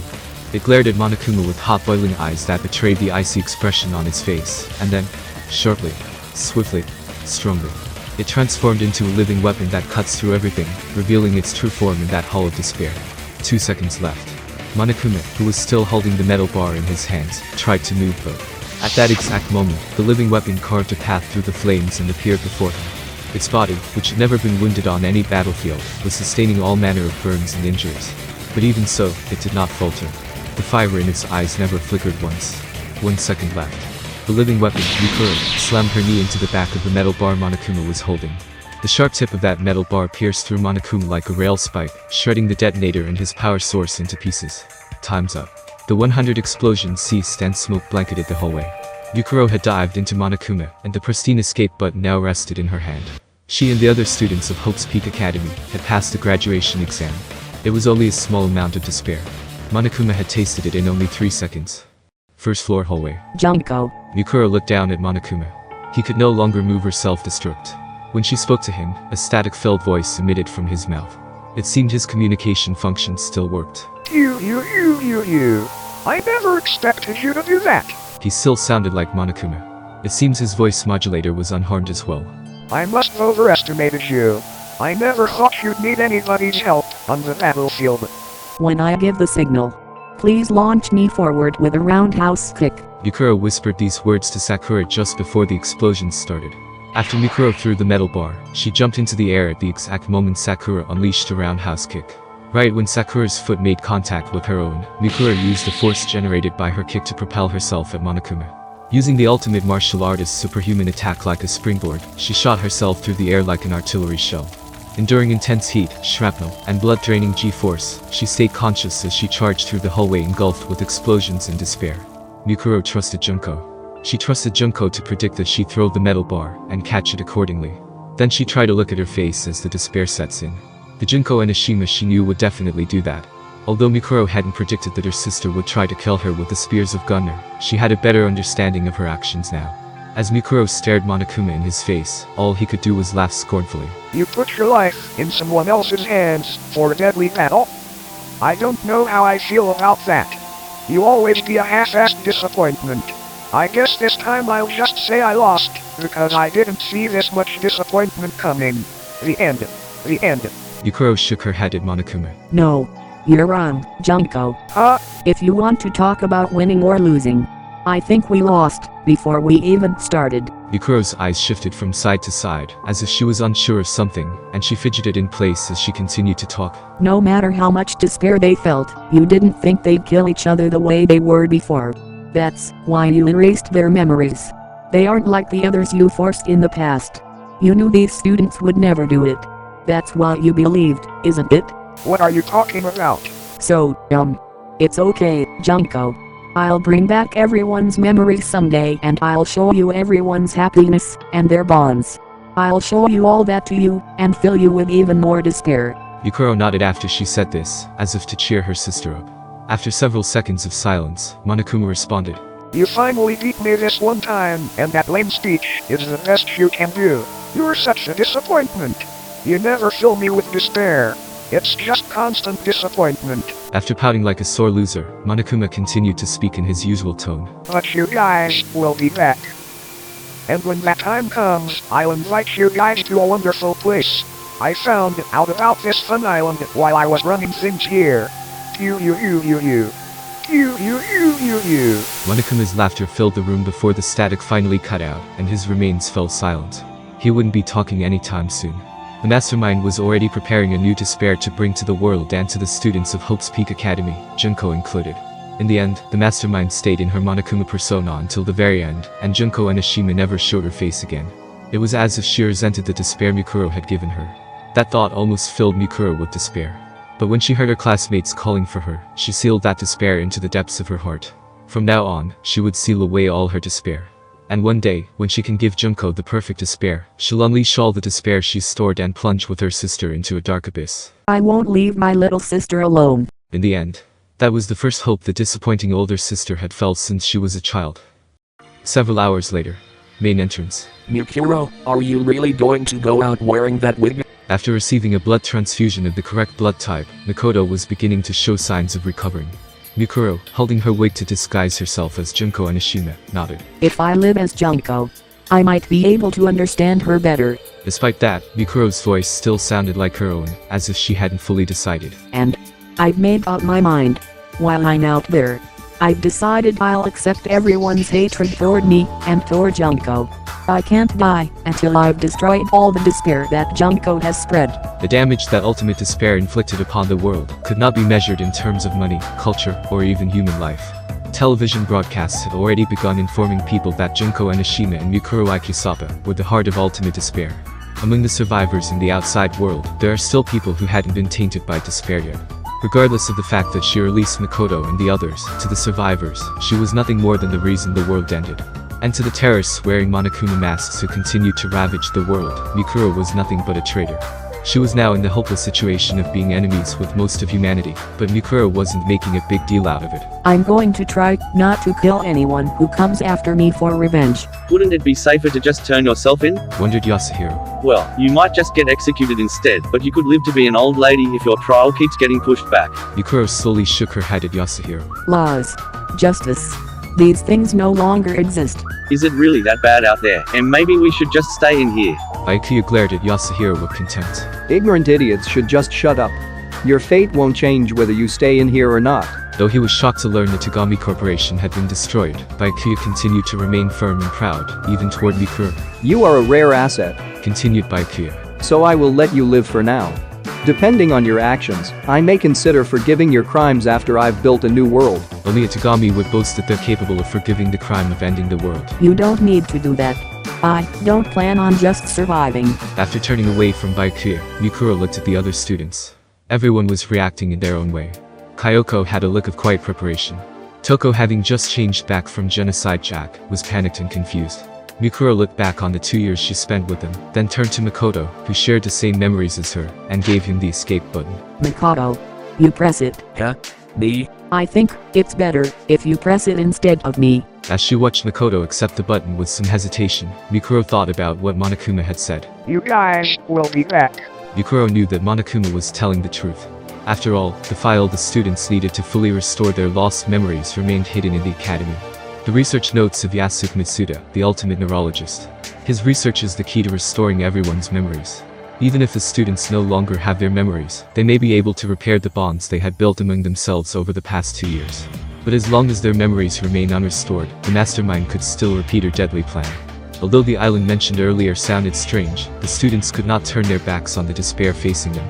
Then, let's go. Makoto remembered everything that was happening in the outside world. The boy who had chosen to remain inside the academy 2 years ago was now choosing to leave. How much did he struggle to come to that decision? But he was determined to face the despair waiting him outside, and hid his internal conflict from the others. By protecting Makoto's hope, Mikuro would bring despair to her beloved sister. But she no longer knew if the result of her goal would lead to hope or despair. She pulled her wig over her head and hid her face with her hands. Was she smiling because hope was waiting for her? Or was she crying because her path would lead to despair? When she lowered her hands, her face was devoid of all emotion. Mikuro no longer knew what expression she would wear on her face. At the same time, Makoto pressed the escape button. The siren began to wail as the turrets retracted into the ceiling. From beyond the heavy door, a bright light appeared. An infinite number of ifs, and all the possibilities contained therein, encased the world. Accepting everything. Hope, despair, and even the feelings of that disappointing girl, Mikuro Akisaba.